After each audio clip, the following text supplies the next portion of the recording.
Saudara ahli ya, penting untuk kami sampaikan ya pada persidangan ini bahwa gugatan kami ini adalah menghadirkan ahli ya dalam hubungannya untuk mendukung persidangan SLS yang merupakan gugatan kami ya, yang akan mempermasalahkan satu hal yaitu spesimen yang disebut ijazah yang dimuat oleh Dian Sandi di akun X itu ya. Jadi kami pada persidangan ini tidak akan permasalahkan skripsinya, kuliahnya, KPN-nya di mana. Pada kesempatan ini tidak begitu. Namun nanti kalau saksi ada keterangan yang relevan silakan ya.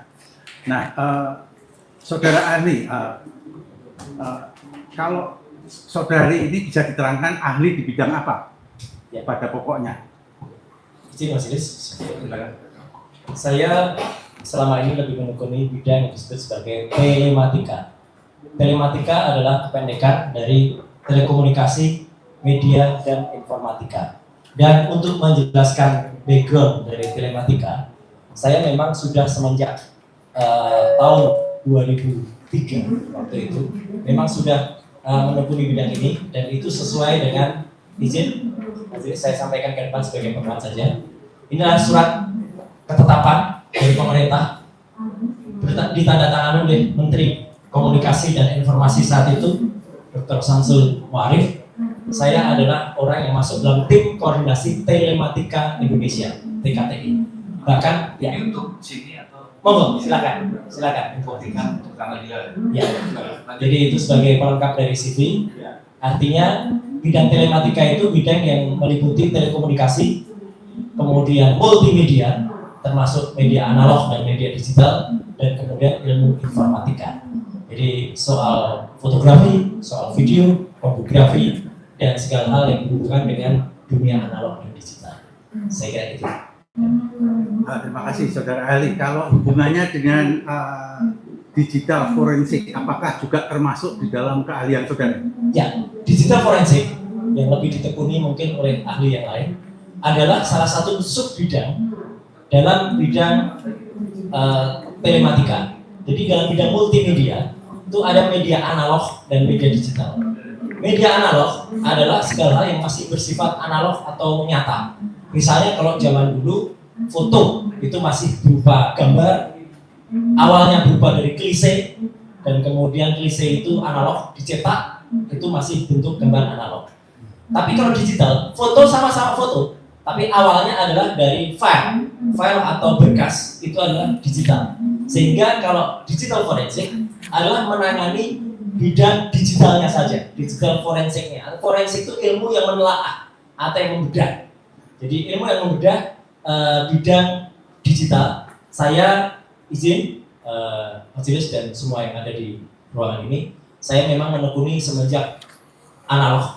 Jadi semenjak tahun 80-an, bahkan semenjak waktu itu ada SK yang saya terima adalah mulai dari tahun 2003 ya. Dan bahkan sebelumnya ada satu peristiwa besar, izin boleh saya sampaikan. Kalau majelis dan semua mungkin mengingat, pernah ada rekaman suara Presiden Habibie dan Andi Galip, saya yang kemudian ditunjuk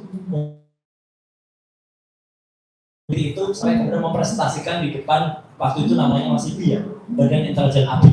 Ya, kemudian ada peristiwa lain, ada foto mantan Presiden Abdurrahman Wahid dengan seorang wanita, kemudian banyak sekali foto-foto dari anggota DPR, Dewan, dan lain sebagainya. Jadi itu adalah salah satu unit dari bidang saya. Terima kasih. Oke.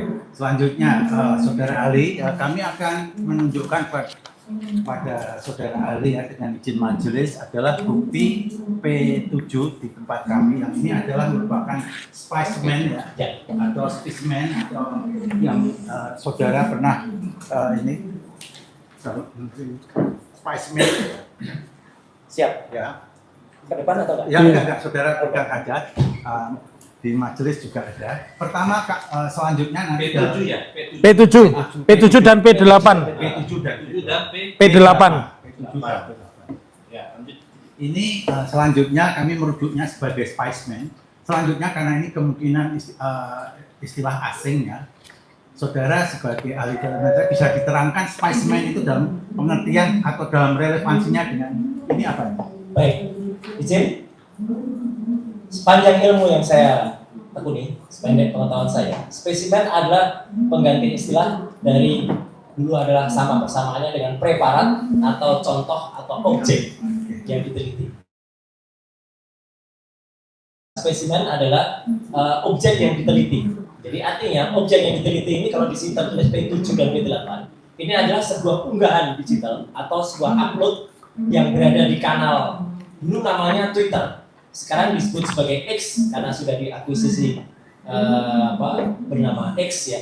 Dan kemudian ini diupload atau diunggah pada tanggal 1 April tahun 2025 pada jam 2:37 siang hari oleh seseorang yang ada namanya di sini bernama Dian Sandi Utama. Nama akunnya @Dian_Sandi kemudian U ya. Dan dia menuliskan di sini, saya baca, tidak ada yang saya tambahin, tidak ada yang saya kurangi. Buat yang ributin fotokopi ijazah Pak Jokowi yang saya upload pada UTAS, biar kalian tenang lebarannya, ini saya upload yang asli. Izin majelis, sebelum ini saya sudah meneliti apa yang diposting atau apa yang diunggah oleh Dian. Dia menulis UTAS. UTAS itu artinya penjelasan. Jadi dia menceritakan tentang fotokopi ijazah. Fotokopi sebuah ijazah yang diramaikan oleh masyarakat. Dan kemudian waktu itu dia cerita panjang lebar, dia mendapatkan dari sumber yang penting. Dia sebutkan, dia janji dia pada UTAS itu. Kemudian dia upload ini gambarnya. Tapi gambar yang dia upload ini sebenarnya kalau dari sisi telematika, dan kebetulan izin majelis, saya adalah termasuk dulu orang yang disebut dalam tim Kornis Telematika pembuat perancang perumus Undang-Undang ITE nomor 11 tahun 2008 yang kemudian direvisi menjadi Undang-Undang nomor 19 tahun 2016, terakhir menjadi Undang-Undang nomor 1 tahun 2024. Apa yang diposting oleh Dian Sandi ini sebenarnya adalah pelanggaran berat terhadap pasal 32 dan 35. Saya bukan ahli hukum, jadi saya hanya menyampaikan saja kenapa saya sebut pelanggaran. Karena apa yang dia lakukan itu adalah sudah membuat dapat diaksesnya. Dia membuat dapat ditransmisikan. Sebelumnya tidak ada fisik atau tidak ada gambar ijazah ini yang beredar di sosial media berupa gambar berwarna. Sebelumnya memang ada. 3 tahun sebelumnya, saya tidak tahu majelis apakah ini dipakai sebagai bukti atau tidak. Ada seorang dekan di Fakultas Kehutanan yang hanya menunjukkan fotokopi hitam putih. Tapi itu adalah hitam putih. Hitam putih dari sisi digital forensik dan dari sisi telematika tidak bisa diteliti atau sulit diteliti karena tidak mengandung unsur warna. Apa yang diupload oleh Dian Sandi ini sangat-sangat krusial, sangat-sangat vital karena dari sinilah kemudian nanti kalau diizinkan saya akan mempresentasikan juga apa yang sudah saya analisis meliputi ELA, error level analysis, histogram, kemudian luminance and gradients, dan juga analisis-analisis yang lain. Karena sekali lagi, titik awal dari penelitian digital forensik adalah pada saat postingan Dian Sandi Utama tanggal 1 April 2025. Dan P8 ini adalah penjelasan atau file lengkap dari apa yang posting oleh Dian Sandi Utama. Jadi ini adalah filenya. Kalau P7 itu adalah screen capture istilahnya atau screenshot dari akun X milik Dian Sandi Utama. Begitu. Oke. Saudara Ali tadi dalam penjelasan saudara menggunakan metode ELA gitu ya, untuk meneliti. Mungkin persidangan perlu mengetahui ELA itu bagaimana metode ELA itu, dan juga saudara apakah betul saudara termasuk peneliti dalam buku yang disebut Jokowi White Paper? Baik. Oke. Dijelaskan juga saudara juga menggunakan metode face comparison. Ya. Tolong secara sederhana saja singkat mengenai metode ini yang diterapkan untuk menguji kepalsuan atau keaslian suatu spesimen. Izin, boleh saya presentasi? Boleh. Ya. Izin yang mulia. Sudah ada ya? Sudah ada di sini, sudah ada ya. Silakan kalau boleh, saya tinggal memberikan supaya cepat saja. Ya. Karena tidak mungkin. Ini versi cetaknya itu. Panjang kuliah. Jadi silakan file saya mungkin bisa di. Ya. Nah ini judulnya. Analisis ijazah itu hard copy-nya. Versi cetaknya ini sekaligus majelis. penegasan pasal 32 dan 35 Ini saya buat khusus untuk sesuai judul di bawah. Sidang Citizen Lawsuit Solo 18 Februari 2026. Itu nama saya di situ. Nomor handphone saya terbuka. Silakan diakses. Ya, itu adalah nama lengkap saya, Dr. RMT Roy Surya, Magister Kesehatan. Lanjut, next. Izin, terus nggak apa-apa. Nah, jadi saya meneliti ini awalnya adalah sudah lama.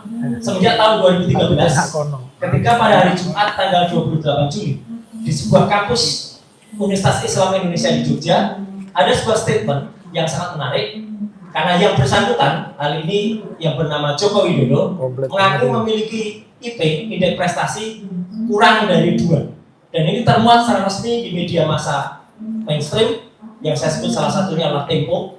Jadi dia mengaku IP di bawah 2.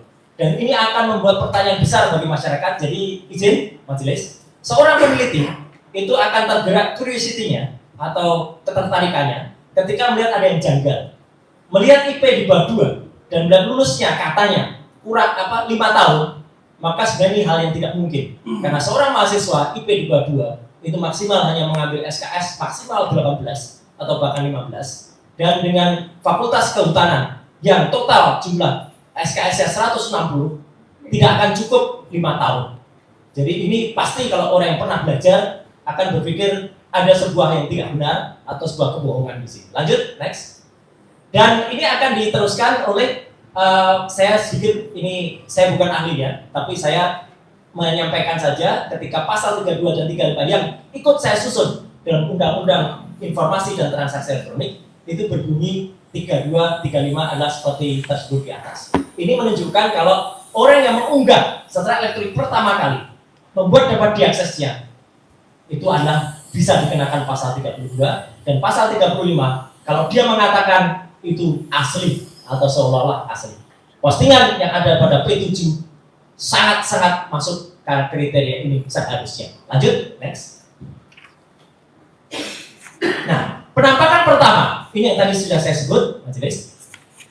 Dr. Sigit Sunarta pada tanggal 24 Oktober tahun 2022 pernah menunjukkan sebuah fotokopi ijazah dan ini ada di website atau ada di YouTube-nya Kompas ya, karena dia diwawancarai oleh seorang wartawan Kompas dari Jogja, Januarius Rabialu atau siapa namanya ya, dan waktu itu dia menunjukkan sebuah fotokopi ijazah hitam putih dan terlipat.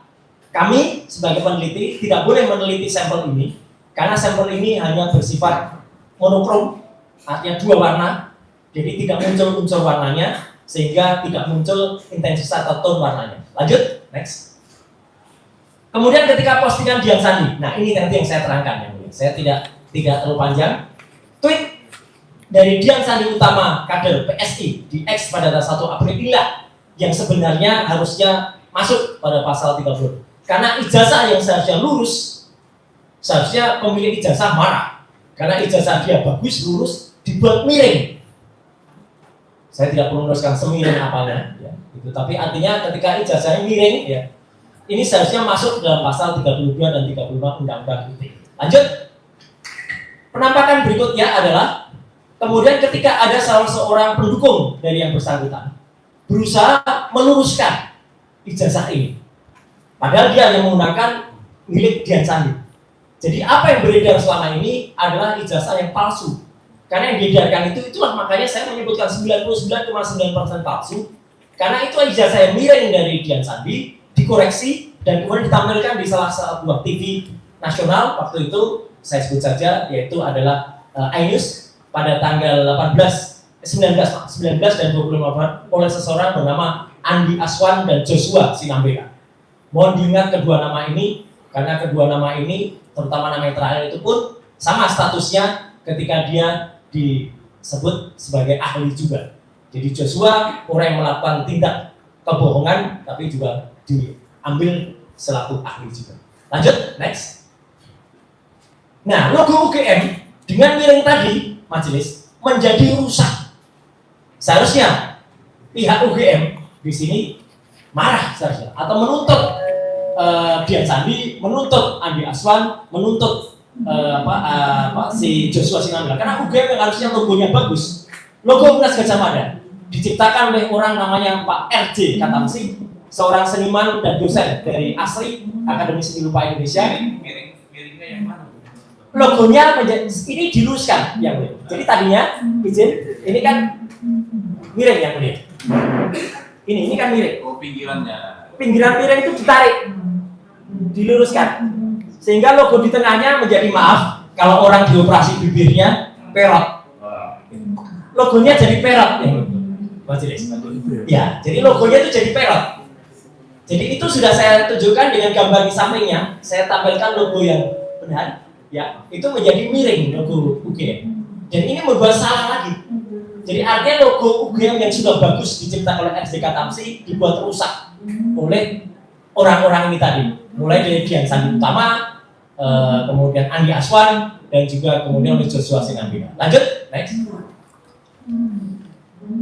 Berikutnya. Nah, analisis yang saya lakukan berikutnya adalah histogram.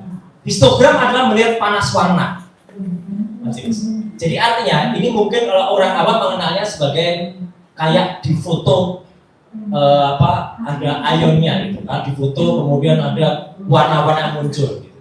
Padahal ini sebenarnya adalah menunjukkan intensitas warnanya. Gambar dari Dian Sandi Utama yang diposting sama dengan gambar yang disebarkan oleh Andi Aswan yang disebut scan asli, karena dua-duanya berasal dari gambar yang sama. Warna-warna merah kombinasi warna biru, warna kuning, itu menunjukkan intensitas warnanya. Gambar kiri dan gambar kanan menjadi sama, artinya gambar itu adalah sama sumbernya. Ini penjelasannya begini, majelis. Jadi apa yang selama ini dihindarkan oleh Andi Aswan disebut scan ijazah asli sebenarnya adalah palsu, karena itu adalah tweet dari Dian Sandi Utama. Inilah yang saya sebut 99,9% palsu. Jadi dijelaskan asli oleh Andi Aswan, JIFS itu Joshua M. Sinambina. Lanjut, next. Selanjutnya ada tadi yang ditanyakan oleh pengacara, apa itu ELA?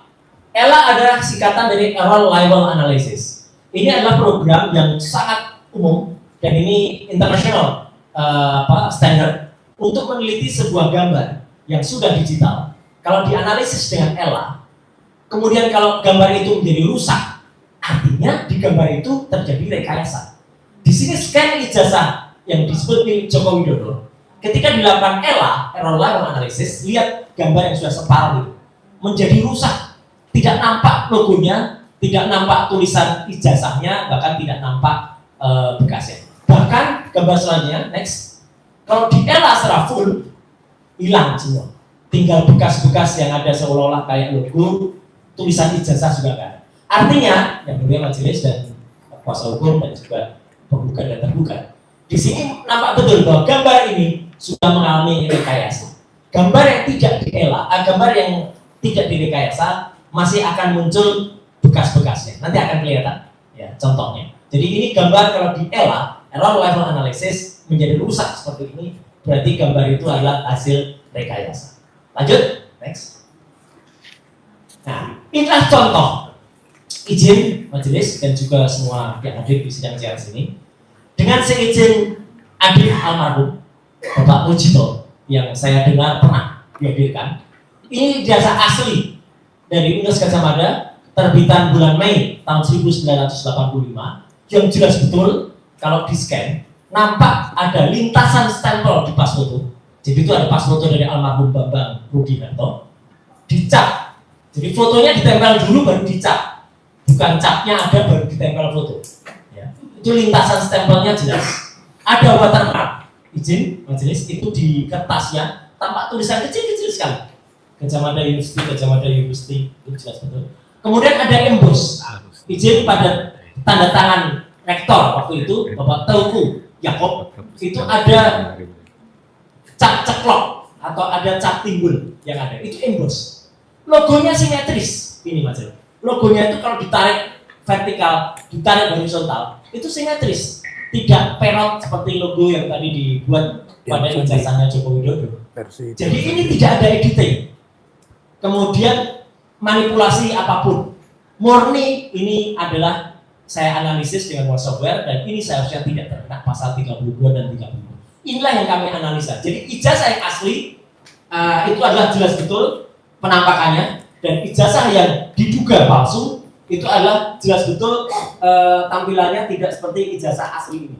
Jadi izin kalau diperbolehkan saya akan memperbandingkan ke depan ya bentuk dari ijazah asli yang dulu dibawakan oleh adik dan bentuk dari ijazah yang dikategorikan 99,9% palsu milik orang yang tertulis di situ namanya adalah Joko Widodo. Boleh kan, Pak? Ya, di depan. Ya. Izin, silakan majelis.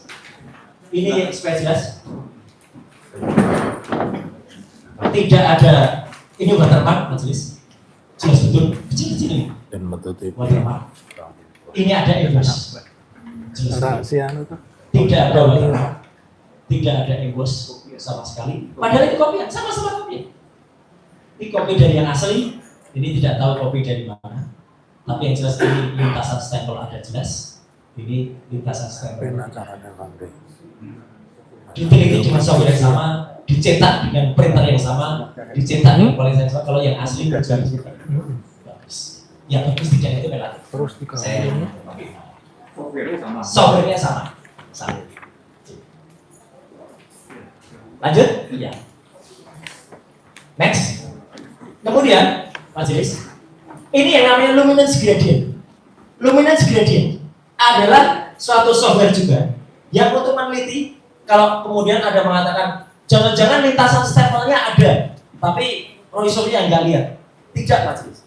Luminance gradient adalah meneliti seolah-olah semua gambar itu kita jadikan objek yang timbul. Jadi kita jadikan di situ nampak ada munculnya. Jadi seolah saya bikin emboss semua. Di situ tidak ada lintasan stempelnya. Jadi jelas pada ijazah yang disebut Joko Widodo tidak ada lintasan stempel di pas foto, tidak ada watermark, tidak ada emboss. Jadi ini dengan luminansi gradient bahasa Indonesianya ini tidak nampak sama sekali. Nanti silakan kalau ada yang ingin dikonfirmasikan. Lanjut, next. Kemudian, saya juga melakukan uji komparasi terhadap 3 sampel pembanding. Ijazah yang disebut milik Joko Widodo 1120 nomornya. Kita bandingkan dengan ijazah nomor 1115 milik Pronojiwo, ijazah nomor 1116 milik almarhum Hari Mulyono, dan ijazah milik 117 milik Sri Murtiningsih. Sekilas majelis dan semua hadirin di CLS tampak sama. Tapi kalau orang yang detail betul akan lihat perbedaannya. Lanjut, next. Perbedaannya adalah pada tulisan huruf A. Pada huruf A yang ada pada gambar di tengah itu adalah milik 1115, miliknya Pronojiwo. Yang A yang di bawah itu adalah miliknya Sri Murtiningsih. Izin, bisa kelihatan huruf A-nya tampak menempel pada logo atau pada gambar logo UGM. 1120 milik Joko Widodo, huruf A-nya keluar dari logo. Istilah saya mencolok keluar dari logo. Ini kalau dicetak dengan mesin cetak yang sama, tidak mungkin. Ijazah 1120 tertulis di situ Joko Widodo, jelas betul dicetak dengan mesin yang lain. Ini di luar. Artinya berbeda. Tidak mungkin kita beli harian, misalnya Solo Pos atau Suara Merdeka atau Kedaulatan Rakyat di hari yang sama, tulisannya Kedaulatan Rakyat dengan tanggalnya beda, meleset. Ini terjadi pada ijazah 1120. Jadi dengan 3 sampel pembanding, ijazah 1115 sama, 1116 sama, 1117 itu identik. 1120 huruf A-nya mencolok, tidak identik. Saya bahkan berani membuktikan ini, majelis, menunjukkan ijazah pembandingnya, sementara Mabes Polri tidak berani menunjukkan ijazah pembandingnya. Kami berani menunjukkan untuk membuktikan keobjektifitasannya. Lanjut, next. Izin, majelis, saya ingin sedikit, meskipun tadi tidak ditanyakan, tapi ini penting sekali karena hadir juga perwakilan dari tergugat di sini, yang nanti akan saya sebut namanya. Ya. Jadi pada tanggal 15 April, saya dan ahli respon hasil Sinepal dibantu satu lagi, Dr. Tifa, datang ke Universitas Gadjah Mada atas undangan dari tim pembela ulama dan aktivis TPUA, dan kami diterima secara resmi di ruang 109 Fakultas Kehutanan UGM, dan kami ditunjukkan bukti primer, primary evidence yang disebut sebagai skripsi. Jadi skripsi ini adalah bukti primer yang saya terima langsung waktu itu di ruang 109, dan saat itu yang menyerahkan adalah ada perwakilannya di sini, yaitu tergugat 3 atau tergugat 4 ya, Prof. Pening Udasworo. Ya. Jadi beliaulah yang menyerahkan ini kepada saya dan Dr. Rizwan waktu itu adalah skripsi. Jadi skripsi ini bukan hanya kami potret, kami ambil dari medsos, bukan sama sekali. Skripsi ini saya pegang, saya pegang, saya periksa, saya teliti, bahkan saya foto dengan kamera profesional. Inilah hasil kamera profesional. Beda dengan kamera handphone. Hasil kamera profesional itu sekaligus mengidentifikasi warna kertas. Mas Ines bisa lihat nantinya ya di situ bahwa fotonya sangat detail. Dan ini primary evidence. Akan tampak nyata pada berikutnya, slide berikutnya. Ini krusial sekali. Jadi ada 2 lembar yang saya bandingkan. Lanjut, next. Nah, di sini nampak betul. Kertas di sebelah kiri putih bersih. Ada sedikit kotornya karena mungkin sudah berusia lebih dari 10 tahun. Kertas sebelah kanan itu berupa kertas yang sudah kusam karena usianya sekitar 40 tahun. Dan yang menarik, kertas sebelah kanan ini dan sebelah kiri itu termuat pada buku skripsi yang sama. Agak tidak logis pada sebuah buku yang sama dan jilidan yang sama, kertasnya berbeda. Kertas yang berbeda yang sebelah kanan yang sudah kusam diketik pakai mesin ketik manual. Dan itu tertulis di situ adalah nomor 1, Bapak Dr. Insinyur Ahmad Suemitro selaku dosen pembimbing. Sebelah kiri yang sudah dicetak dengan mesin printer baru inkjet yang belum ada di tahun 85, ditulis Profesor Dr. Insinyur Ahmad Suemitro. Untuk pengetahuan kita semuanya, majelis mohon izin, kalau ini diketik pada tahun 85 sebagaimana dituliskan oleh putri almarhum beliau Profesor Dr. Insinyur Ahmad Suemitro yang bernama Aida Greenberry atau Aida Astuti Putri, Profesor Dr. Insinyur Ahmad Suemitro baru dikukuhkan menjadi guru besar Universitas Gadjah Mada pada tanggal 22 Maret 1986. Apa jadinya? Di lembar tahun 85 ditulis sebagai profesor. Tidak mungkin.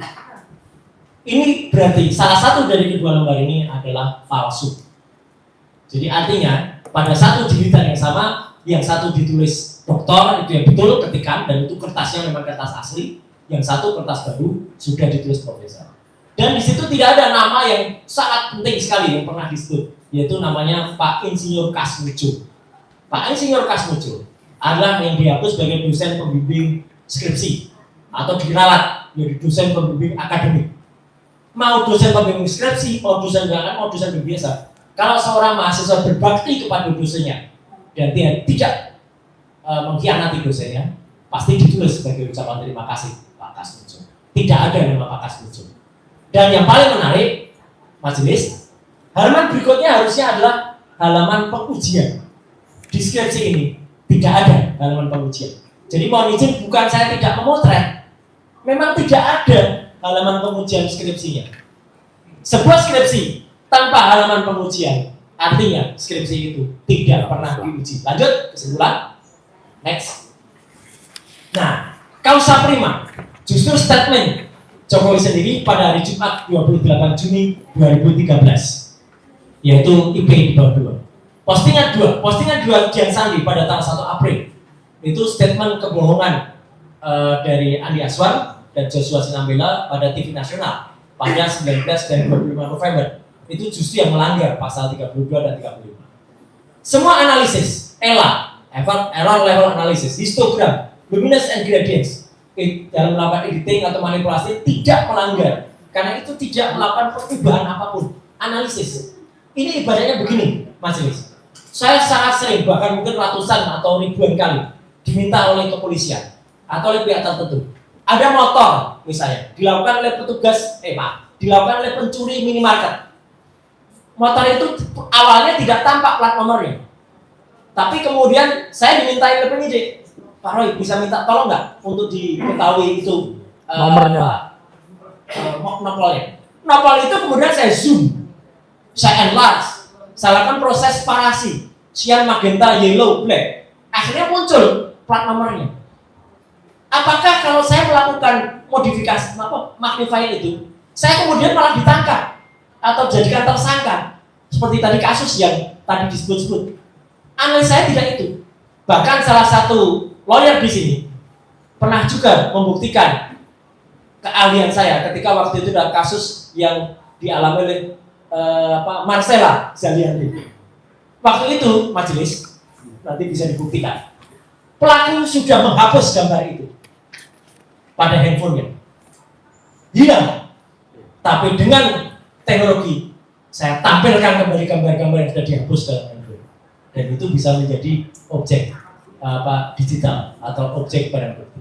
Lanjut, nomor 4, ijazah asli Fakultas Kehutanan memiliki watermark, emboss, dan lain sebagainya. Nomor 5, uji kela histogram dan lainnya menunjukkan ijazah Jokowi logonya rusak, pas fotonya aneh, tidak ada watermark atau emboss. Nomor 6, ijazah pembanding 115 miliknya Fronojiwo, 116 miliknya almarhum Bari Mulyono, 117 Sri Multiningsih identik 3 ijazah, tapi 1120 tidak identik. 7, nama Dr. Insinyur Ahmad Sumitro sudah ditulis profesor di lembar pengesahan di bulan November, padahal beliau dikukuhkan 22 Maret 1986. Sebuah hal yang sangat tidak masuk akal. Nomor 8, tidak ada nama dosen pembimbing akademik Bapak Kasmujo. Kesimpulannya, nomor 9, tidak ada lembar pengujian yang sangat penting dalam skripsi. Skripsi yang tidak diuji artinya tidak lulus, artinya ijazahnya juga tidak pernah ada alias palsu. Demikian majelis, sedikit presentasi saya supaya tidak terlalu lama. Saya sengaja tadi loncat-loncat. Mungkin bisa dilanjutkan.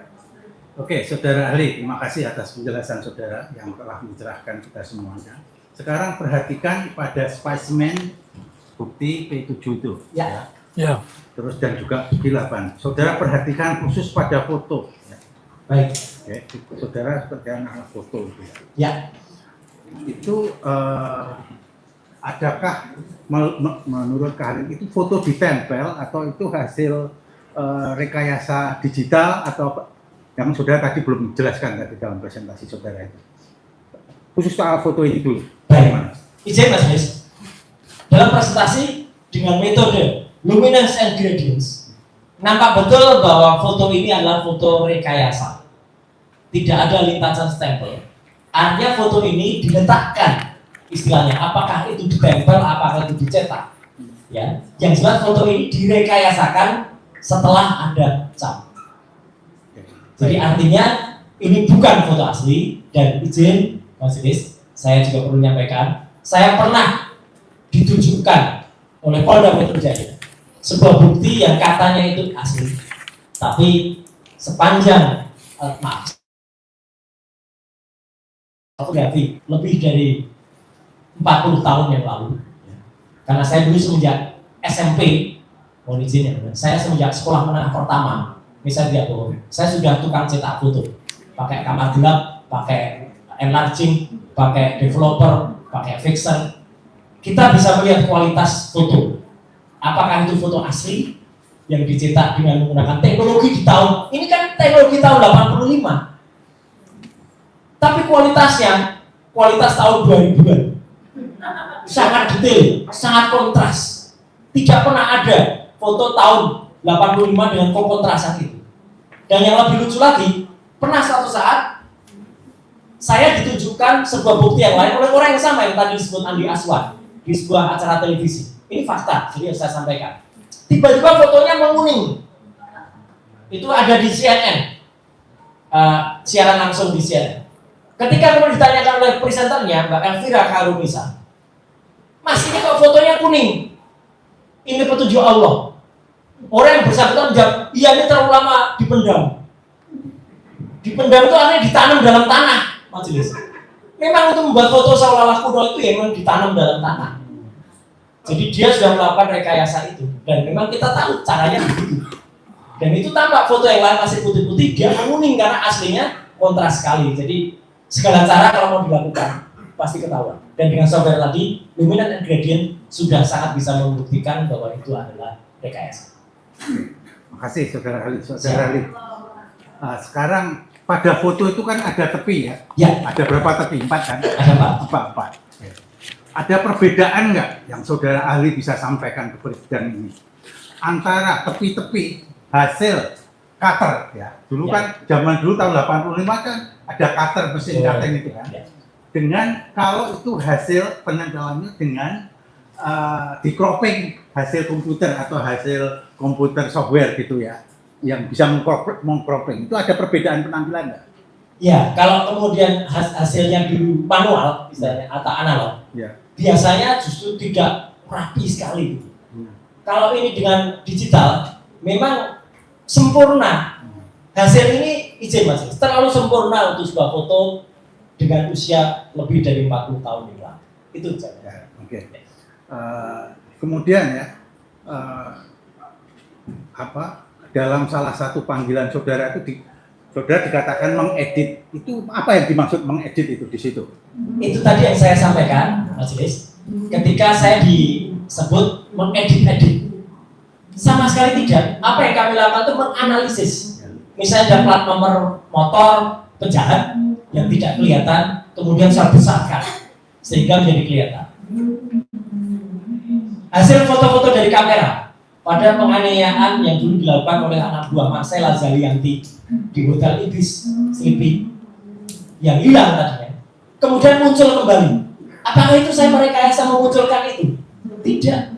Aslinya memang ada, dihilangkan oleh orang, saya munculkan kembali. Jadi kalau kemudian saya malah dituduh melakukan rekayasa, izin majelis, itu aneh. Jadi saya tidak melakukan editing apapun. Justru saya melakukan analisis untuk membuktikan bahwa ini ijazahnya 99,9% palsu. Kalau mengedit itu gimana? Artinya mengedit itu? Mengedit itu begini. Misalnya ada kata, misalnya tulisan saya adalah Roy Suryo. Kalau kemudian saya adalah Roy Suryo, tadinya mengucapkannya depannya kosong, saya adalah Roy Suryo. Kemudian jadi saya adalah Roy Suryo, itu tidak mengedit. Kalau mengedit, saya adalah Roy Suryo, jadi saya Roy Suryo. Adalahnya hilang. Apalagi saya Roy Suryo adalah. Nah itu kalau suara. Tetapi kalau gambar, ada yang tadinya tidak berada di situ, ditempelkan di situ. Itu namanya mengedit. Misalnya pada foto ini, ya, kalau yang dilakukan seseorang entah siapa. Mungkin ini ada sebuah pas foto milik orang lain yang kita tidak tahu siapa. Kemudian ditempelkan pada lembar ini, sehingga hasilnya adalah pas foto ini malah menutupi capnya. Itulah mengedit. Terima kasih Anjir. Oke. Yang lainnya adalah begini ya. Kalau tadi kan saudara ahli menerangkan soal apa itu emboss dan sebagainya, ya. Ada watermark dan sebagainya. Itu kalau saudara ahli juga sering mendengar bahwa objek penelitian saudara itu hanyalah fotokopi. Yang ingin kami tanyakan adalah, apakah kalau sebuah dokumen asli itu difotokopi dan di situ aslinya ada embossnya, apakah juga terdeteksi pada hasil fotokopi itu? Sepanjang yang difotokopi itu adalah ijazah yang asli, bukan yang kopi, maka itu akan masih nampak yang namanya watermark, meskipun embossnya mungkin sudah sedikit tidak kelihatan, tapi watermarknya masih nampak. Sekarang yang saudara lihat pada specimen Ya. itu saudara melihat tidak adanya emboss ataupun Tidak. Saya tidak melihat adanya emboss dan tidak melihat adanya watermark. Oke. Izin sedikit aja. Saya punya ijazah saya yang saya fotokopi bukan scan, masih ada watermark. Kelihatan masih Kelihatan. tampil. Masih ada. Dengan kasat mata. Dengan kasat mata itu masih nampak. Embosnya juga masih nampak. Meskipun hanya tampak ujung atasnya. Oke. Ini ijazah saya sendiri. Dalam pada persidangan yang lalu Ya. sebelum ini ya. Pak Rujito sebagai saksi fakta di sini dihadirkan membawa ijazah asli. Betul. Yang kemudian dia melakukan penyinaran hingga ada hologramnya. Gitu kan. Nah, apakah saudara bisa mendeteksi juga adanya hal yang sama pada spesimen P7 itu? Baik. Tentang hologram ini, Pada spesimen P7, jangankan hologram, watermark dan emboss saja tidak muncul. Ya. Majelis, saya harus objektif. Bahkan pada scan yang saya lakukan pada ijazahnya almarhum Bambang Rudianto, scanner saja tidak bisa menangkap hologram. Karena hologram itu hanya tampak mata dan di center, dan dia kalau di scan itu menjadi hitam. Saya objektif, kalau iya saya katakan iya, kalau tidak. Pada scan itu pun tidak nampak hologram. Scan hanya bisa menampakkan watermark dan emboss. Tapi scan saya yang saya scan dipegang oleh majelis, itu adalah scan asli dari ijazah yang dibawa oleh Pak Rujito. Jadi A saya katakan A, ahli bisa saja salah, tapi ahli nggak boleh bohong. Jadi kalau nggak ada, di situ pun nggak ada. Hologram adalah teknik yang sangat canggih, yang itu makanya digunakan sebagai pengaman, sangat canggih. Sehingga kalau kita punya uang palsu, warna-warnanya sama stiker atau hologram, watermark Bank Indonesia masih nampak. Tapi hologram yang pada uang asli, kalau itu hanya hasil scan printing, tidak akan nampak. Jadi itu hologram sangat canggih. Tadi ahli kan sudah. Apalagi di sini tidak ada. Ya. Tadi saudara ahli telah menerangkan mengenai lintasan stempel tadi. Betul. Ya, ini lebih mendalam tentang pertanyaan kami adalah mengenai kontinuitas garis stempel itu. Ya. Bagaimana penglihatan saudara ahli? Jelas dengan kasat mata saja sudah jelas ini terputus. Stempelnya terputus, seolah-olah dia terputus pada jas yang digunakan oleh orang yang ada atau foto yang ada pada ijazahnya. Padahal seharusnya kalau pada ijazahnya almarhum Bambang Rudiharto, pada ijazah saya jelas betul lintasan stempelnya itu ada, dan itu nggak boleh terputus, dan itu akan nampak pada uji luminance ingredients yang tadi sudah saya presentasikan, terputus juga dia. Jadi memang betul bahwa ini pas fotonya di atas cap, artinya pas fotonya menutupi cap, dan cap itu terputus tepat pada jasnya foto yang kita lihat. Oke, kembali soal foto lagi ini ya. Baik. Saudara ahli.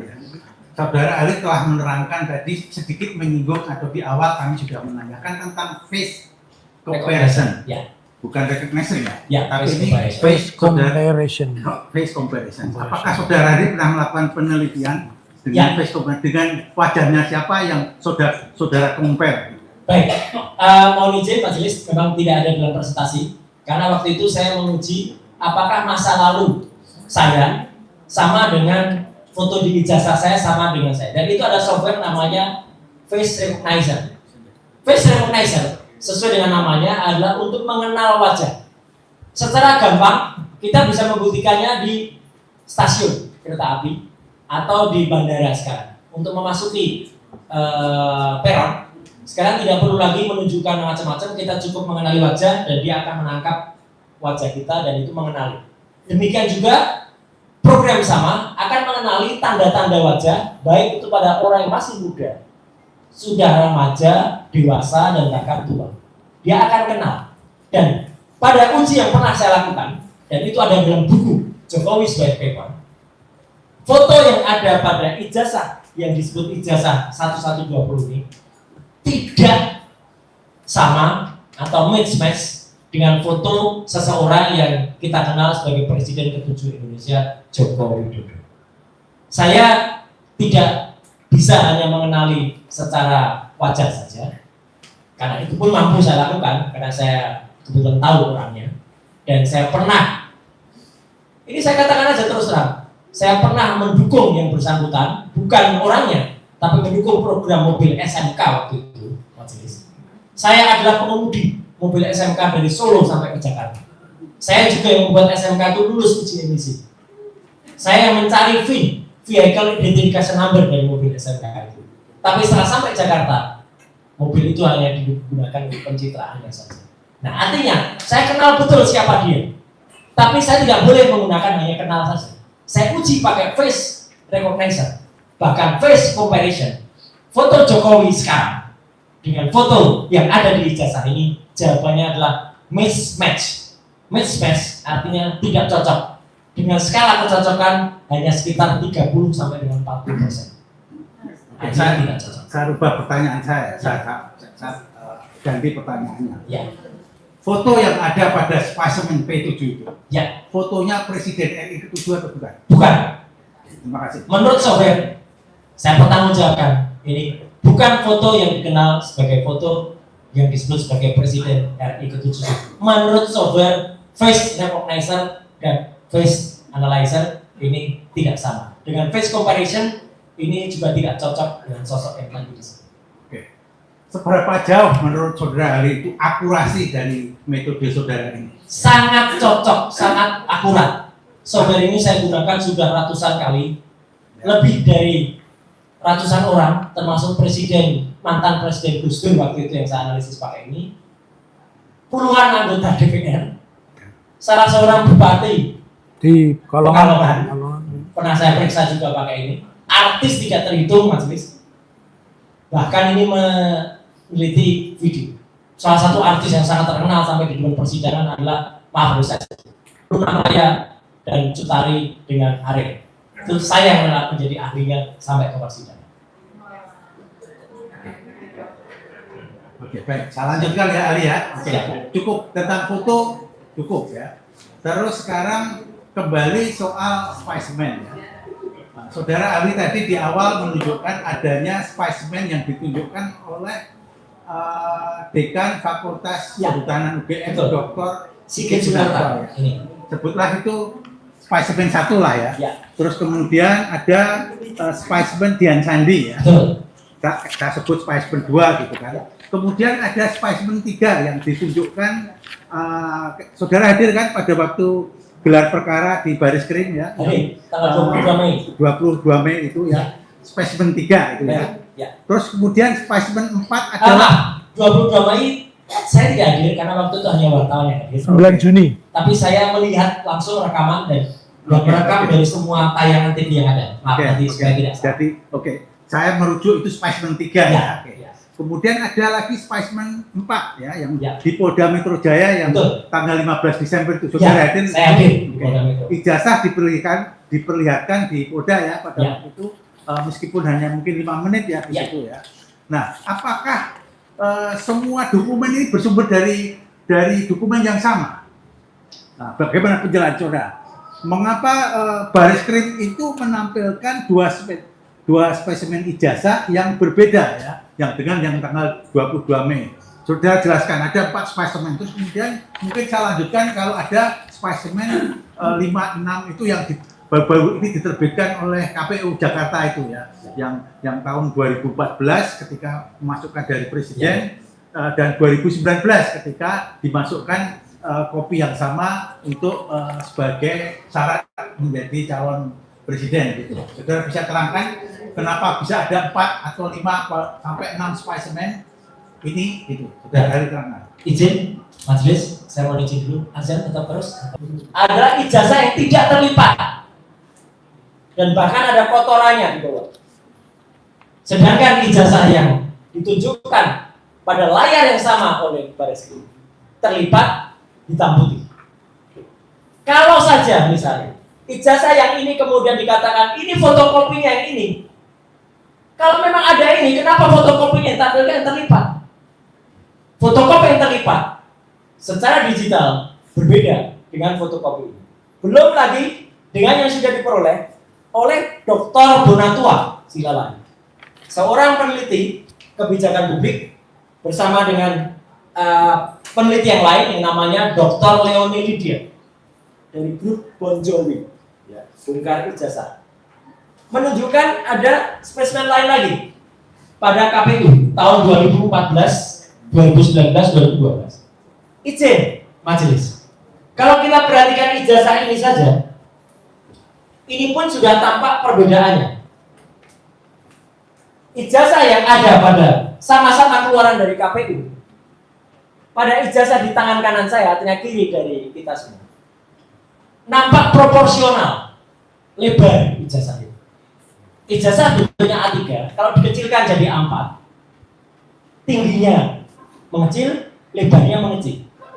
Sedangkan sama-sama dari KPU saja yang sebelah kanan kita, tingginya mengecil, lebarnya jauh lebih mengecil lagi, menjadi seolah-olah bujur sangka. Ini ijazah apa-apaan seperti ini. Karena ijazah nggak boleh, kalau formatnya sama, dikecilkan ya sama. Artinya, jawaban saya untuk pertanyaan penggugat, saya menengarai ada banyak sumber gambar yang kemudian digunakan untuk disebut ijazah. Oleh karena itu, saya berani mengatakan kalau mulai dari spesimen yang tadi disebutkan Sandi, ijazah di FKT atau Fakultas Kehutanan, kemudian yang di Mabes Polri dan Polda Metro saja beda, KPU tahun 2019 dan 2014 saja beda, belum lagi KPU di Solo nanti tahun 2005. Kita tunggu, karena itu sangat menentukan majelis. Karena KPU tahun 2005 tidak mungkin pendatangannya adalah Profesor Dr. Insinyur Muhammad Naim, karena Prof. Naim belum jadi dekan pada tahun 2005. Ini sama lagi nanti dengan Prof. Ahmad Sumitro yang belum profesor tapi sudah menandatangani tahun 85. Profesornya tahun 86. Nah ini kalau di KPU di Solo nanti tiba-tiba 2005 penandatangannya Prof. Naim, nah itu lucu lagi. Jadi artinya kesimpulannya jelas, terdapat banyak spesimen atau terdapat banyak contoh ijazah yang berbeda-beda dari ukuran, dari warna, dari teknik pencetakan, dan dari berbagai detail teknis lain. Oke, lanjut majelis. Ya. Baik, saudara ahli, saya mengawali pertanyaan, melanjutkan saya melanjutkan dari rekan kami tadi ya, bahwa saudara sudah melakukan serangkaian pemeriksaan ya terhadap objek ijazah tadi. Yang saya catat di sini adalah saudara tadi membandingkan ijazah nomor 1115. Ya. Kemudian saudara membandingkan juga dengan ijazah 1116, saudara membandingkan juga dengan ijazah 1117 dan 1120, benar? Benar. Benar ya? Oke. Saya lanjutkan. Apakah benar bahwa dari kesimpulan saudara nomor 1115 sama dengan nomor 1116 sama dengan nomor 1117? Benar. 1116 milik Pronojiwo, Ya. 1116 milik Almarhum Harimurti, Ya. 1117 milik Sri Murtiningsih, identik, tiga-tiganya sama persis, dicetak cekrek, plek, jibres kalau kata orang Jawa. Ya. Sama persis. Pertanyaan foto dan namanya. Pertanyaan saya selanjutnya biar diuji. Ya. Saudara sebagai ahli kan diuji di ruang sidang. Ya. Lalu bagaimana dengan yang 1120? Izin majelis, bagaimana tadi presentasi saya? Ijazah nomor 1120 tidak sama atau tidak identik dengan tiga ijazah pengganti 1115, 1116, 1117. Tidak identik. Tidak identik karena meleset. Ya. Bahasa Jawanya mak pecotot. Dan itu diidentifikasi milik siapa? Milik tertulisnya Joko Widodo. Ya. Terima kasih. Saya lanjutkan kembali. Di dalam ilmu forensik dokumen, apakah sebuah kondisi yang satu berbeda sendiri ini merupakan anomali yang serius? Serius, sangat serius. Karena tidak mungkin kita mencetak sesuatu yang berbeda kalau bukan pada hari, tanggal, ataupun jam yang berbeda. Saya tadi contohkan dengan harian Solo Pos, Suara Merdeka, KL. Semua sama persis, mau ditempelkan di terawang pasti sama. Kalau ada yang mencorot, berarti itu lain. Tadi kepakaran saudara kan diuji, bahkan orang menanyakan saudara ini ahli apa, ternyata Anda kan konsisten sebagai telematika. Bahkan SMP pun sudah pernah memproses kamar gelap. Kaitan dengan pertanyaan tersebut, apakah secara ilmiah kondisi tersebut tadi dari pertanyaan kami tentang perbedaan tersebut menunjukkan kemungkinan dokumen itu berasal dari proses yang berbeda? Dari proses yang berbeda. Dari proses yang berbeda. Dari proses yang berbeda. Ada tidak pada tahun yang sama. Ya. Artinya meskipun itu disebutkan pada tahun yang sama, tetapi dari analisa saudara itu berasal dari proses yang berbeda dan tahun yang berbeda. Tahun yang berbeda. Izin sedikit. Ya. Ini saya tunjukkan foto tahun 1995. Saya menerima penghargaan juara 1 fotografi nasional dalam bidang parpostal, penyerahnya adalah Job AV. Ya. Ya. Jadi ini adalah contoh saja, di mana waktu itu dalam bidang fotografi sudah izin Pak, artinya saya bisa motret lah. Ya. Cukup? Cukup. Saya lanjutkan kembali ya, bahwa jika saudara sebagai ahli dan tadi kalau tidak salah Ariel Noah Anda juga menguji, Luna Maya Waktu itu masih Peter Pan. masih Peter Pan ya. Ini Kemudian ini kalau saya jawab Noah. iya. Ya, kemudian Anda juga menguji Bupati Pekalongan. Siap. Ya, oke. Nah, Ini tempat kita Bapak. Ya, kita skor dulu Bapak. Ya.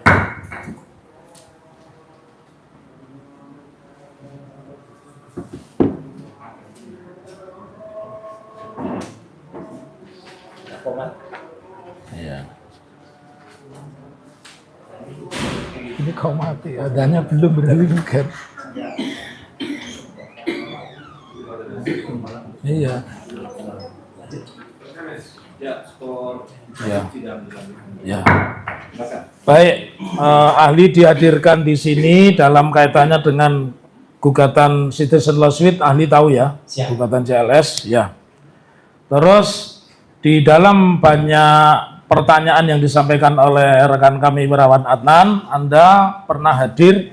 Apakah Anda juga hadir di dalam gelar perkara khusus tanggal 9 Juni 2025 di Badan Reserse Kriminal Mabes Polri? Hadir. Nah, pertanyaan saya, apakah saudara pada saat itu diperlihatkan ijazah asli atau hard copy Joko Widodo? Tidak. Tidak. Ya. Kemudian, apakah pada saat itu saudara juga diperlihatkan tentang berita acara penyitaan ijazah? Tidak. Tidak. Tidak. Pada saat itu, pada saat di Barreskrim, Ya. tidak ada satu dokumen pun yang diperlihatkan. Tidak Sama ada. halnya dengan kejadian tanggal 15 April di Ya. Universitas Gadjah Mada. Ya. Tidak ada satupun yang dijanjikan dari 34 dokumen. Baru terakhir skripsi itu pun, izin majelis, saya juga sampaikan, Ya. tidak dihadirkan, bahkan GM waktu itu menyatakan diri, kami adalah juara 2 nasional keterbukaan informasi publik. Saya bilang kepada Prof. Hening waktu itu, Prof Hening tahu nggak siapa perancang undang-undang keterbukaan informasi publik? Siapa Mas? Yang ada di depan Prof. Hening ini. Ya. Saya termasuk perancangnya. Jadi itu harus dihadirkan, karena itu termasuk dokumen publik dan itu terbukti. Akhirnya KIP, Komisi Pemerintahan sekarang mau nyuruh semua. KPU menunjukkan itu bukti bahwa dokumen itu adalah dokumen publik. Jadi waktu itu saya Ya. ulangi, tidak ada dokumen apapun yang diperlihatkan di Barreskrim. Di UGM skripsi itu pun setelah kita kejar dengan sangat lama, 1 jam pada saat itu. Ya. Ya. Baik, pertanyaan saya lanjutkan kembali. Tadi saudara mengatakan berdasarkan CV dan Ya. rekam jejak saudara sudah ratusan kali menganalisa foto ya. Ya. Nah, kaitan ini masih kaitannya dengan pemeriksaan di Mabes Polri, karena saya khusus untuk pertanyaan-pertanyaan ini adalah fokus terhadap gugatan CLS. Jadi inti dari gugatan ini kami tanyakan kepada saudara, apakah saudara selama proses gelar perkara khusus dan sebagainya pernah diperlihatkan berita acara pemeriksaan laboratorium forensik Mabes Polri? Tidak pernah. Tidak pernah. Tidak pernah. Satu-satunya yang pernah diperlihatkan baru pada tanggal 15 Desember 15 Desember di Polda Metro Jaya. di Polda Metro Jaya. Itu pun yang disebut-sebut ijazah asli, Ya. tapi saya masih tetap meragukan karena itu embossnya dan watermarknya printing. Ya. Kemudian ada berita acara penyitaan yang ditulis tanggal 23 Juli tahun 2025. Pertanyaan saya selanjutnya itu ditunggu oleh bangsa Indonesia. Saudara kan beberapa kali hadir di Polda maupun Mabes Polri, dan saudara mendengar atau pernah membaca bahwa telah dilakukan penyitaan sekitar 700 dokumen. Saya pernah mendengar Ya. ada sekitar 709 dokumen, Ya. tapi hanya mendengar. Pertanyaan saya selanjutnya, tadi kan saudara mengatakan 709 dokumen. Betul. Apakah di antara 709 itu satu pernah diperlihatkan kepada saudara? Belum ada satupun yang pernah diperlihatkan. Belum pernah diperlihatkan kepada saudara. Saudara kan ahli ya, artinya duduk di kursi, di depan hakim, di depan penggugat, tergugat, depan jaksa, depan siapapun itu pernah. Ya, saya ingin tanya, kaitannya dengan 709 alat bukti itu, menurut pendapat saudara sebagai ahli, bagaimana yang sebenarnya menguji bukti forensik dalam kapasitas keahlian saudara itu? Apakah cukup cerita 709 ini benar ataukah harus dibawa ke persidangan menurut ahli? Sangat tidak cukup kalau hanya dinarasikan. Terus, Harus dibawa ke persidangan dan bahkan sebelumnya diuji. Seperti yang saya melakukan pada ijazah nomor 115 Pronojiwo, 116 almarhum Hari Mulyono, 117 Trimurti Ningsih. Jadi diuji dulu masing-masing otentifikasinya. Saya tidak perlu kemudian pertanyakan langsung karena itu masing-masing Pronojiwo itu mengupload sendiri. Orang yang mengupload sendiri ijazahnya sendiri, masa kita bantah? ya, Bukan asli dia. Sri Murti Ningsih demikian. Almarhum Hari Mulyono, fotokopi ijazahnya ditunjukkan oleh Pak Sigit Sunarta bersamaan dengan dia menunjukkan fotokopi ijazahnya yang disebut Joko Widodo. Jadi artinya tiga itu sudah diuji dulu otentifikasinya, baru kemudian diuji identifikasinya, komparasinya. 700 sekian dokumen itu diuji masing-masing autentifikasinya benar tidak, itu otentik tidak. Bukti-bukti yang ada di KPU pun izin majelis dan juga Pak Penuntut tidak pernah juga diuji karena harusnya mereka diuji di ANRI, Arsip Nasional Republik Indonesia.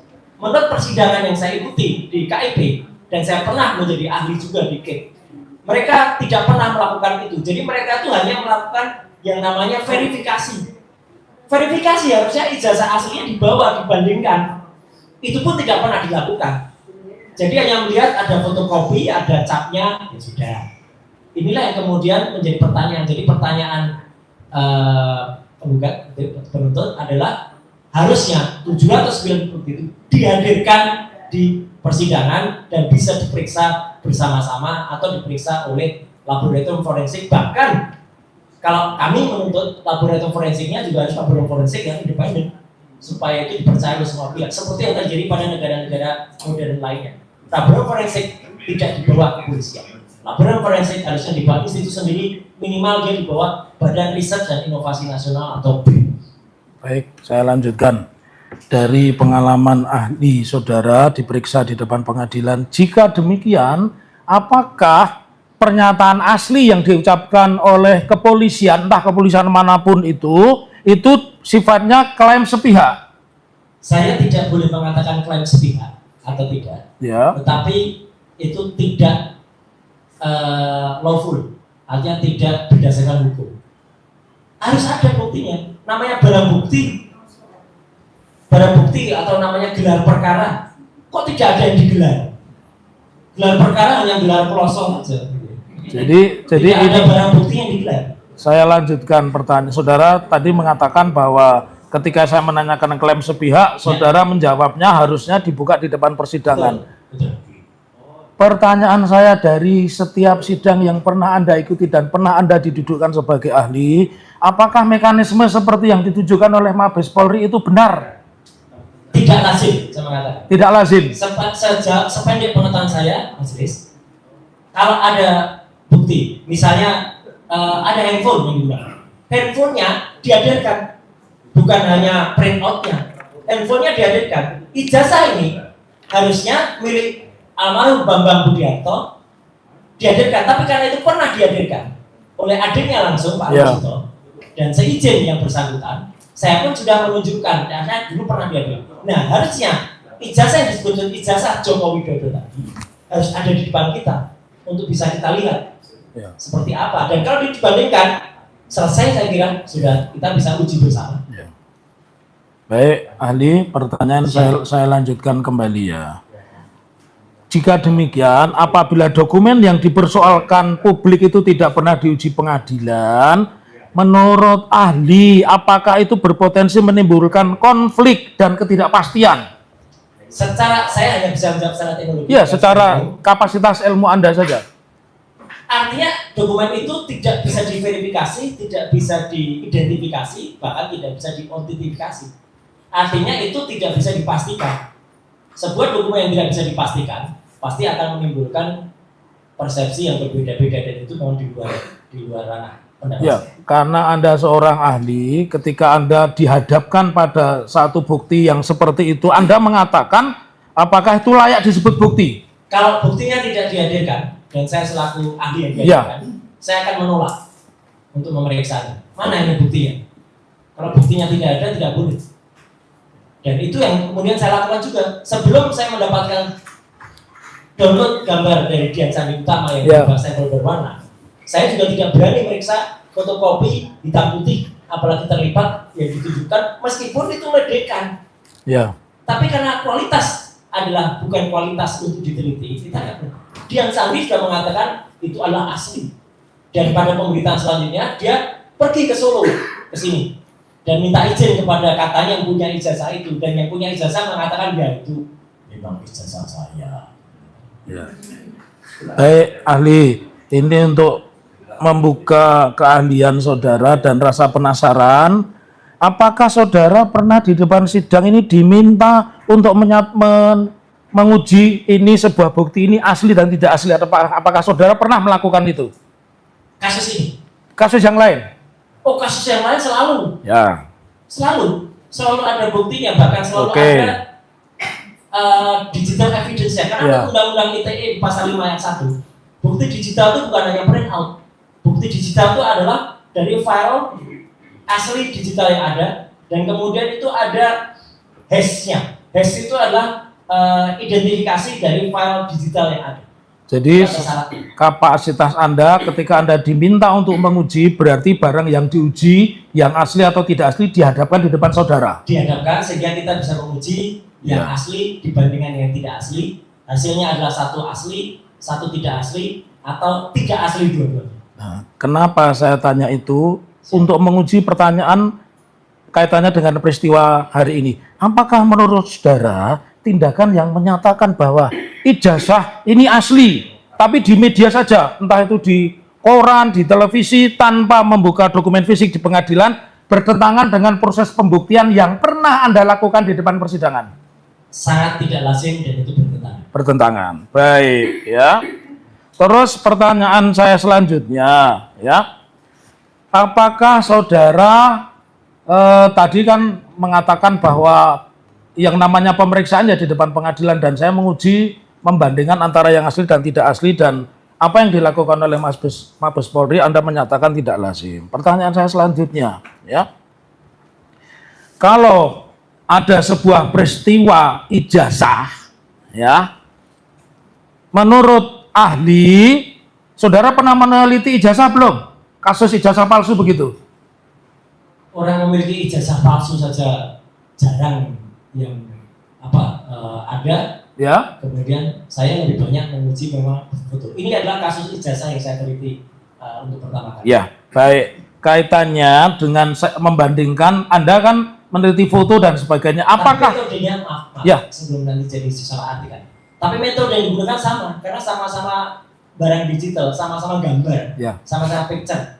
softwarenya juga sama. Nah, pertanyaan saya mau mengarah ke situ. Ya. Kalau tadi saudara mengatakan bahwa foto A, foto B diujinya depan sidang, Ya. apakah untuk menguji ijazah itu juga ijazah yang asli dan ijazah yang palsu dan sebagainya, ijazah seri 1, 2, 3, 4, 6 juga harus dihadirkan di depan sidang? Itu pertanyaan saya. Harus dihadirkan. Harus dihadirkan di depan sidang. Ya.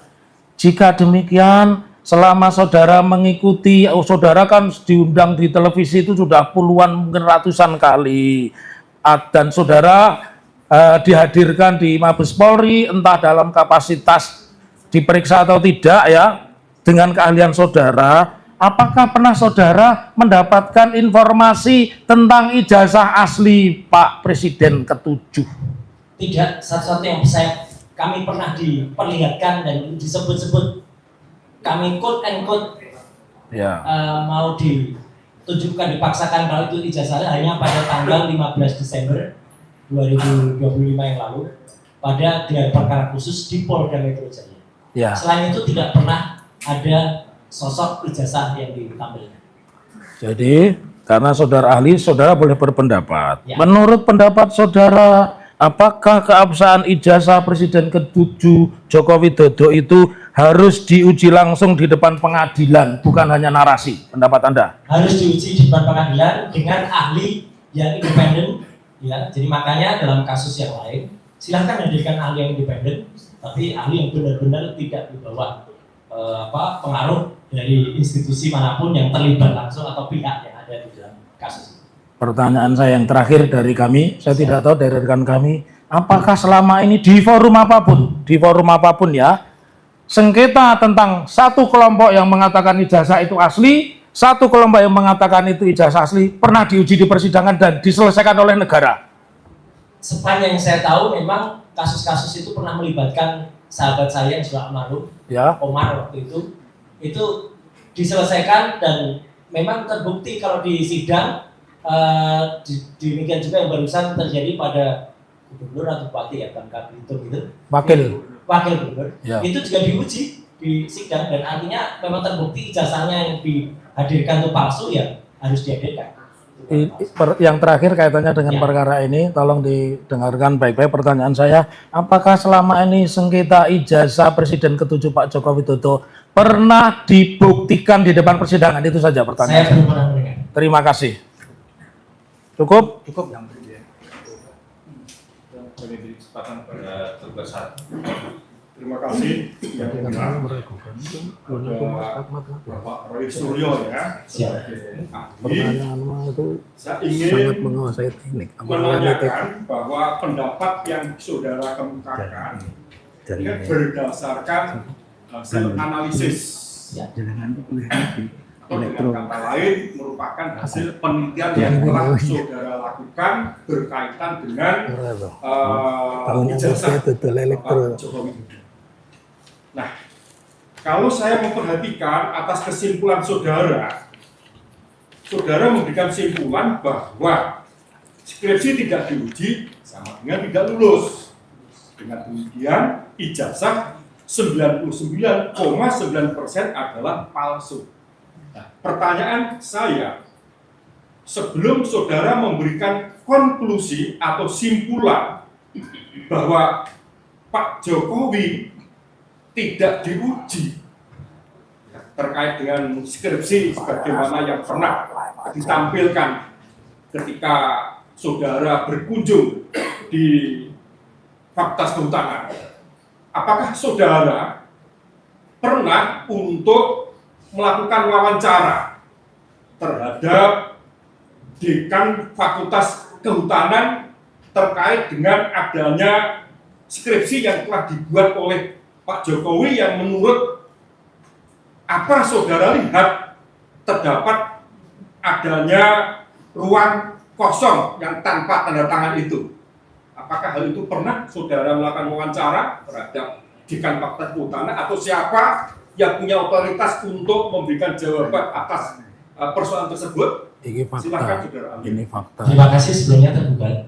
Izin majelis, saya baru pertama kali ini mengalami, karena saya sudah ratusan kali mengalami sebagai ahli, dan hanya beberapa di antaranya pihak yang tergugat atau pihak yang penuntut umum Kalau sependek pengetahuan saya, kalau yang bersangkutan menyatakan keberatan atas kehadiran saya dan kemudian memberikan contoh kepada majelis, oke, ini kami keberatan, tolong dicatat.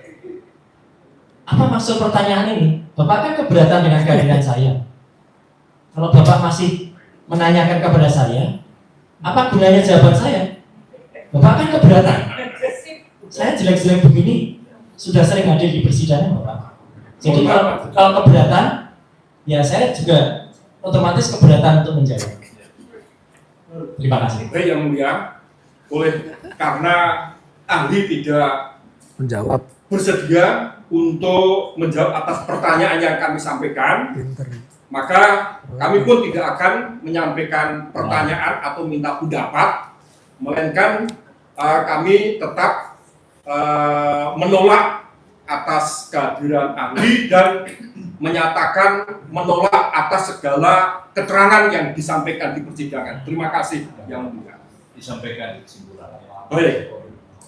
Selanjutnya terduga 2, 3 dan turut terduga ada pertanyaan. Lanjutkan. Tadi nggak keberatan ya? Saya tidak menyampaikan. Saya jawab. Terima kasih. Oke, saya mau bertanya terkait dengan saudara ahli kan tadi menyatakan bahwa Izin majelis, saya tetap menghadap majelis ya, saya tidak menghadap. tidak terkait tadi yang disampaikan oleh ahli adalah ahli telematika. Tadi disampaikan ahli telekomunikasi media informatika. Apakah itu bisa memeriksa terkait dengan dokumen analog? Nah, dari permasalahan yang saudara miliki apakah selain spesimen berupa dokumen digital yang saudara peroleh dari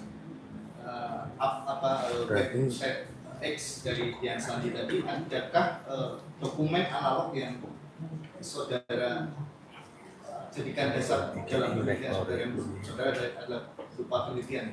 Baik, jadi ada dua aspek yang saya teliti. Yang pertama adalah ijazah, yang kedua adalah skripsi.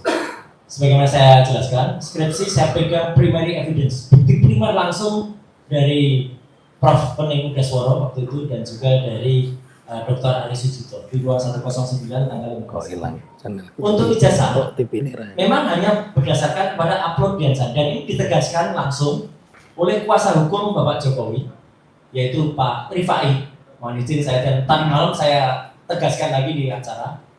Saudara Rifai pun menyampaikan bahwa ijazah Dian Sandi adalah ijazah yang sama dengan ijazah yang dimiliki oleh saudara Jokowi.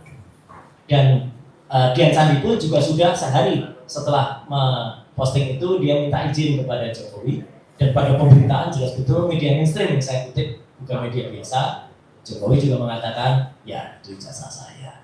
Jadi artinya dengan pengakuan itu, dan berkali-kali saya buktikan ketika kasus foto mantan Presiden Abdullah Anwar itu, yang saya periksa adalah juga klise analog.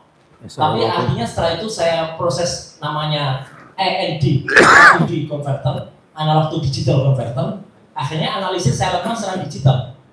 Jadi sekarang, sebagaimana kesaksian juga Profesor Tono Saksono, yang namanya alat bukti cukup dibaca digitalnya, sehingga kita bisa melakukan proses pemeriksaan. Saya gunakan analogi yang lain, ya. Misalnya kita memeriksa seorang ibu yang kemudian memeriksa kandungan. Kalau dulu dokter, kebetulan saya punya, jadi saya sah mengatakan ini majelis, karena saya bergelar magister juga saya prokes, ya. Itu dokter bisa memeriksa untuk seorang yang hamil. Kalau dulu dengan stetoskop dia hanya menggunakan KLK, sekarang dengan yang namanya USG, ultrasonografi. Ultrasonografi adalah digital. Gambar yang muncul dulu hitam putih. Sekarang gambar yang muncul sudah berwarna, bahkan 3 dimensi. Jadi jawaban saya cukup memeriksa digitalnya, apalagi itu sudah didukung dengan kesaksian beberapa pihak terkait. Jadi tidak perlu saya memeriksa analognya. Apalagi analog itu sudah ratusan kali diminta untuk dihadirkan, dan satu-satunya yang pernah dihadirkan adalah pada tanggal 15 Desember tahun 2025 digelar perkara khusus di Polda Metro Jaya, dan itu pun kami hanya diperbolehkan untuk melihat selama 5 menit, tidak boleh memegang, tidak boleh menyentuh, apalagi meraba dan juga memotret. Tapi itu pun saya katakan 99,9% langsung. Itu saja. Kemudian lanjut lagi, tadi penelitian saudara kan mendasari bahwa itu diambil dari dokumen yang diupload oleh Dian Sandi awalnya ya. Dokumen yang diambil dari Dian Sandi kemudian yang saudara tadi paparkan itu saudara kedua juga. Jadi yang diuji 1, 2 Pak. dia ambil posisinya kan agak menceng gitu ya. Ya. Kemudian saudara edit atau apa istilahnya apa? Saya tidak melakukan perubahan apapun pada dokumennya Dian Sandi. Justru orang yang melakukan perubahan ini, mengedit, itu adalah orang yang namanya Andi Aswan. Jadi saya tidak pernah melakukan perubahan apapun. Dian Sandi as is seperti ini, ya saya lakukan seperti ini. Yang tadi saya lakukan, saya pertunjukkan dalam presentasi adalah proses melakukan analisis. Gambar ini kemudian di histogram, gambar ini kemudian di luminance gradients, gambar ini kemudian dilakukan proses identifikasi. Artinya tidak perlu ada perubahan di sini. SF yang ada itu adalah milik Dian Sandi. Ada di situ. Yang situ sudah berubah. Nah itu, yang ini itu miliknya Andi Aswan. Andi Aswan. Ya keterangannya kan jelas itu. Andi Aswan mengubah dokumen, meluruskan dari Dian Sandi yang miring, kemudian menjadi paten pleknot. Itulah Andi Aswan. Andi Aswan yang merubah itu, dan dia konon dibantu oleh orang namanya Joshua Sinambela. Oke, kemudian Siap. untuk yang dokumen yang saudara ambil dari X tadi yang punya Dian Sandi, Ya. ketika saudara ambil, saudara analisa, kemudian muncul hasilnya, itu ada distorsi nggak? Maksudnya dari metadatanya perubahan atau ada apa? Iya. Inilah muncul dengan ELA, jadi error level analysis. Tampak betul bahwa foto pada bagian foto itu ada analisis ELA di situ. Pada bagian foto itu rusak. Pada bagian logo juga rusak. Artinya ini bukan dari gambar yang asli. Kalau dari gambar yang asli, pada bagian foto masih akan tampak tepinya, masih akan tampak bentuknya, masih akan tampak logonya. Ini sama sekali nggak tampak. Oke, tadi kan saudara menjelaskan bahwa ada bahasa tadi menyebut scan, Ya. menyebut itu foto. Betul. Nah, kalau yang diunggah oleh Dian Sandi itu adalah foto atau scan? Foto. Dian Sandi memotret dengan miring, dengan tidak proper sebuah kertas. Saya juga tidak bisa memastikan ini ijazah asli atau hanya print out. Tapi kata-kata dia mengatakan asli itu yang saya pegang. Oke, saya fokus Jadi dia memotret. saya fokus ke Oke. masalah scan dan foto. Ya. Ketika tadi yang saudara permasalahkan terkait watermark, terkait dengan emboss. Ya. Ketika pengambilan dokumen analog Ya. menggunakan kamera atau dengan scan itu ada bedanya nggak? Tergantung kualitas kamera yang digunakan. Makanya kalau kemudian diambil dengan scan, ketika saya men-scan ijazah asli milik almarhum Bambang Dodi Harto, jelas betul ada emboss dan ada watermark. Saya memotret tapi pakai kamera profesional. Kamera yang dipakai itu ident atau identifikasi, yang ada GPS yang hasilnya juga berupa JPEG atau Joint Photographic Expert Group, tapi berupa RAW atau raw material. Itu adalah nampak skripsi dari yang disebut Joko Widodo. Kualitas kertasnya saja nampak. Bahkan bentuk gripis ya, gripis itu kayak tidak rapinya, huruf itu nampak. Maka kalau ini diibaratkan misalnya Dian Sandi ini mengambil dengan menggunakan kamera, kalaupun sejelek apapun kameranya, itu pasti akan masih nampak yang namanya watermarknya. Mungkin emboss bisa tidak nampak, tapi watermark harusnya nampak. Karena pada ijazah fotokopi saja yang saya miliki, ini pun masih nampak watermarknya. Masih ada watermarknya. Ini fotokopi. Itu pakai apa? Fotokopi. Fotokopi. Ijazah saya difotokopi kemudian dilegalisir. Masih nampak. Kalau foto ketika diambil dengan foto, Ya. ketika pengambilannya mungkin di area yang gelap atau yang terang itu berpengaruh nggak terhadap hasil dari foto itu? Ketika Memang berpengaruh, tetapi artinya begini.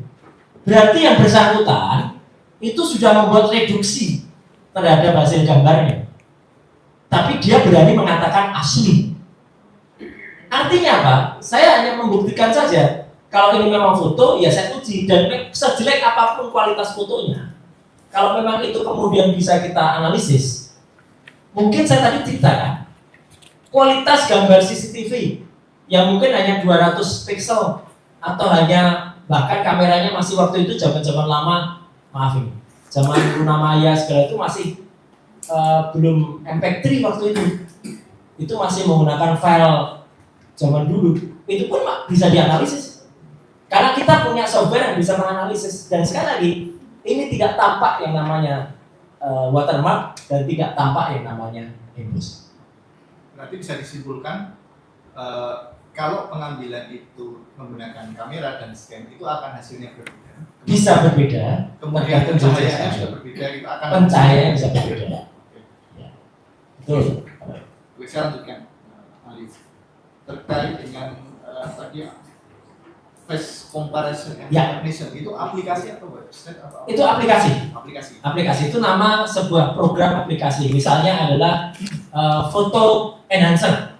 Photo Enhancer itu ada aplikasinya, ada namanya Aldus Photoshop, Adobe Photoshop, Aldus Photo Styler, kemudian Fatal Filmmaker dan lain sebagainya. Banyak. Tingkat akurasinya berapa? Tingkat akurasinya sangat tinggi karena itu software yang register dan juga yang saya pakai adalah tentu yang sudah certified dan tidak hanya kita ambil dari website ya. Kalau di website sebenarnya bisa saja, tapi kita bisa pakai yang ratingnya paling tinggi. Dan tingkat akurasi ini terbukti dari sudah ratusan kali itu kami gunakan dalam pemeriksaan foto-foto selama ini. Selama ini mungkin ya, Ya. saya lanjutkan terkait dengan penggunaan aplikasi face recognition tadi. Ya. Yang pernah saudara gunakan itu wajah seseorang itu ada rentang waktunya nggak? Misal saya sekarang usia 30 misalnya. Ya. Saya membandingkan dengan usia saya waktu usia 5 tahun. Apakah itu akan bisa terdistract atau apa atau akan sama match gitu? Terima kasih. Ini pertanyaan yang menarik. Justru itulah guna dari face recognizer atau juga kemudian face comparison. Dia bisa menguji, bahkan mengkreasikan. Izin, Mas Ilis. Saya juga ingin menyampaikan apa yang barusan dilakukan oleh National Geographic. Ketika kemudian melakukan scanning terhadap Tutankhamun. Tutankhamun adalah sebuah mumi yang selama lebih dari puluhan tahun, bahkan mungkin ratusan tahun, itu hanya disimpan dan menunggu teknologi yang ada pada The Great Museum yang ada di Mesir. Dan ternyata setelah teknologi yang ada, kita sekarang bisa melihat wajah dari Tutankhamun itu kayak apa, wajah dari Ratu Osiris itu kayak apa, wajah dari misalnya adalah dewa yang waktu itu kayak apa. Padahal itu sebenarnya adalah teknologi yang dimunculkan. Dulu orang nggak bisa mungkin, dan makanya ketika dengan menggunakan face recognition, kita bisa tahu apakah pas foto kita zaman dulu, zaman kecil, itu identik tidak dengan pas foto saya sekarang. Dan hasilnya ketika saya uji pada ijazah saya, identik. Meskipun ini foto saya tahun 91, artinya sudah lebih dari 40 tahun yang lalu, ya, masih sama dengan sekarang foto ini. Maaf, 91 itu berarti lebih dari 30 tahun yang lalu. Masih sama dan identik. Bahkan identiknya itu di atas 90%. Kalau tidak salah waktu itu hasilnya 93% yang saya gunakan.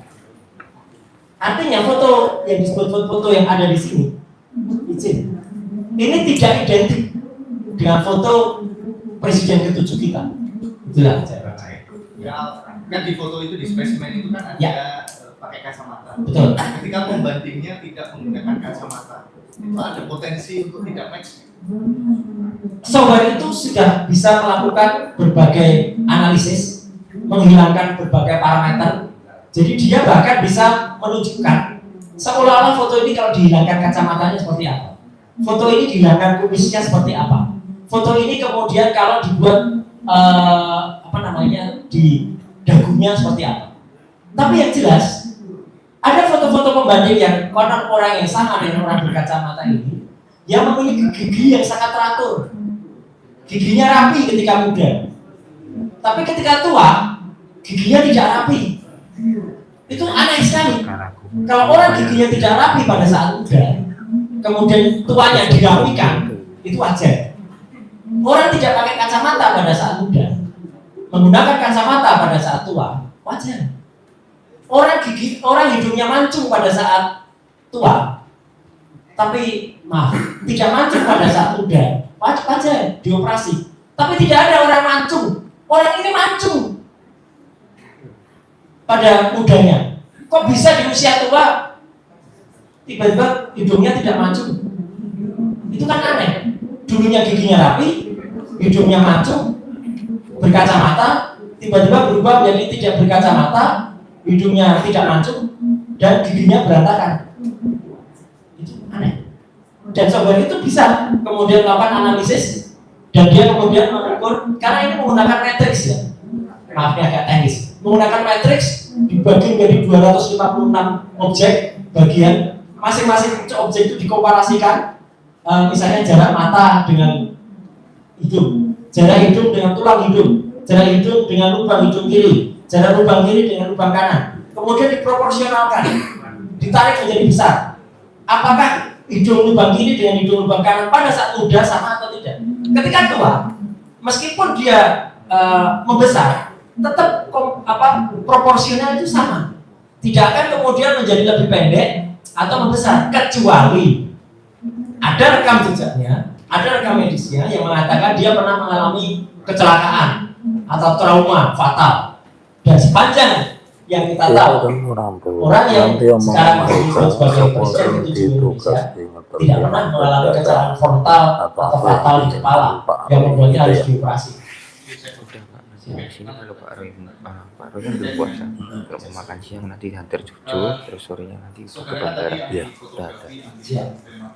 Berarti ahli tahu di tahun 1985 itu belum ada komputer. Betul.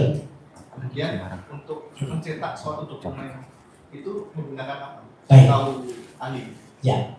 Mencetak dokumen atau mencetak foto? Dokumen. Seperti ijazah atau itu setengah siji. Ya, mencetak mata kuliah yang saya ikuti dulu ketika saya kuliah di jurusan komunikasi. Mata kuliahnya namanya grafika dan publisitas. Dulu ada alat cetak namanya cetak tinggi. Cetak tinggi adalah dengan menyusun huruf-huruf itu pada sebuah mesin cetak dan kemudian dia diputar gitu.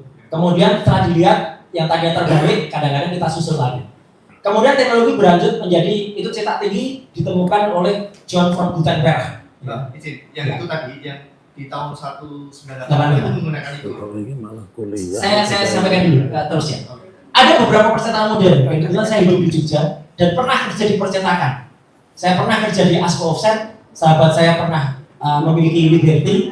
Ya. Kemudian saya sudah tahu percetakan yang dekat dengan UGM itu namanya Perdana. Ya. Bukan percetakan yang dulu disebut Sanur, bukan kemudian Prima. UGM sendiri salah ketika menyebut pertama kali itu di Prima dan di Perdana. Prima dan Sanur. Prima baru ada tahun 86. Ya, setelah itu dipercetakan Perdana. Percetakan Perdana memiliki mesin cetak tinggi tadi. Dan dia mungkin mengerjakan settingnya. Dulu yang punya mesin setting di Jogja itu sedikit sekali. Mungkin percetakan Kedaulatan Rakyat (KR) dan mungkin adalah percetakan Liberty yang ada di Jeron Beteng. Ya, dan mungkin percetakan ASCO atau Hanidita itu yang ada di daerah Kota Baru, ya. ASCO ada di Pasar Sentro. Dan itu mahal sekali. Seorang mahasiswa, mohon izin Mas Riz, tidak kuat untuk kita men-settingkan itu di percetakan mahal itu. Jadi akhirnya kita hanya mencetakkan di cetak tinggi. Hasil cetak tinggi tidak akan proporsional dan tidak akan rata tengah seperti pada contoh skripsi yang ada pada yang disebutkan itu, karena waktu itu hanya percetakan. Tapi Universitas Gadjah Mada, yaitu Gama University Press, ya, UGM memiliki mesin cetak namanya Gama University Press, ya, itu memang memiliki mesin cetak sendiri. Tapi hasilnya pun kalau kemudian dihasilkan untuk ijazah, oke. Tapi kalau untuk skripsi tadi jelas tidak mungkin dan mahasiswa tidak kuat untuk. Dan saya akan tambahkan lagi. Tadi yang saya tanyakan yang terkait dengan ijazah. Oh ijazah, UGM artinya punya sendiri. Ijazah itu pencetakan waktu itu belum menggunakan printer yang model yang sekarang ya, masih yang zaman dulu pakai dengan yang tadi yang Betul, tadi ya. betul. Tapi itu pun juga setelah diuji, mungkin nanti ada kesaksian Dr. Resmond Nasional Serikal yang akan menguji dari huruf itu scalable, kemudian tebalnya, kemudian hurufnya namanya Times New Roman, itu akan berbeda dengan hasil itu. Oke, saya lanjutkan. Ya. Dari pencetakan dengan mesin itu, apakah ada kemungkinan itu tidak rapi? Ada kemungkinan. Ada kemungkinan. Ada kemungkinan. Karena mesin cetaknya kan mesin cetak Berarti manual. ada kemungkinan metode-metode tadi. Sepeletot-peletotnya, kalau kemudian itu dicetak pada hari yang sama, jadi satu ijazah itu kan mungkin untuk fakultas kehutanan misalnya, paling dicetak 100 lembar. Karena pada satu wisuda biasanya hanya sekitar 60 sampai dengan 80 wisudawan. Tidak mungkin kemudian meleset pada satu putaran. Biasanya itu rotation per minute satuannya. Itu biasanya dia bisa menghasilkan 20 rotation per minute. Ya, jadi artinya dalam satu detik itu dia 3 kali putaran. Itu keluarnya pasti sama persis. Kalau meleset dikit gitu. Tidak mungkin. Saya bisa pastikan itu tidak mungkin.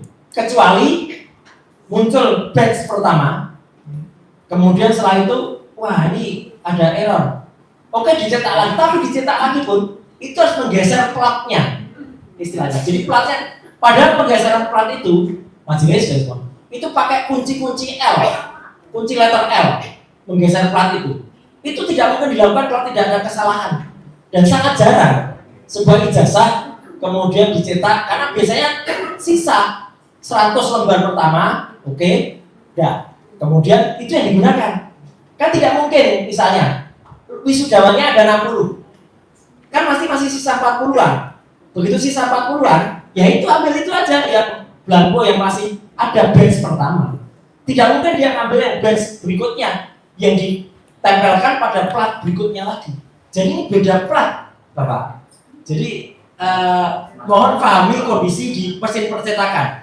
Susah sekali orang menempelkan plat cetak hitam platnya sendiri, cetak krem warnanya sendiri, cetak emas warnanya sendiri. Jadi itu naik platnya itu naik 3 kali.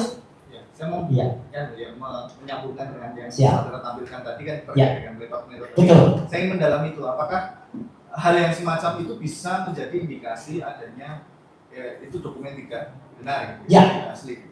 Nah, tapi ini kalau boleh saya mohon izin untuk menampilkan yang tadi disampaikan oleh ahli yang bagian ijazah atas nama Bambang Rudianto. Ya. Itu di situ juga huruf A-nya di luar. Gitu. Baik. Kenapa itu huruf A-nya di luar? Ya kan tadi kan katanya kalau yang punya kopi di luar itu betul. Lain di luar banget. Iya. Wisuda Bambang Budianto adalah di bulan Mei tahun 1985. Batch yang berbeda dengan Joko Widodo. Sri Murti Ningsih, Pronojiwo, Almarhum Bari Mulyono, batch yang sama dengan Joko Widodo yaitu November. Jadi yang diuji adalah perbandingan ijazah yang pada wisuda yang sama di bulan November. Itu harus identik. Bambang Rudianto kalau mau dibandingkan dengan yang lulusan atau wisuda pada hal yang sama pada bulan Bambang Rudianto itu pasti sama. Bambang Rudianto tidak bisa dibedakan persisnya meletotnya, A-nya yang keluar, A yang mencopotnya dengan milik Joko Widodo. Tetapi almarhum Bambang Rudianto itu wisudanya jauh lebih awal.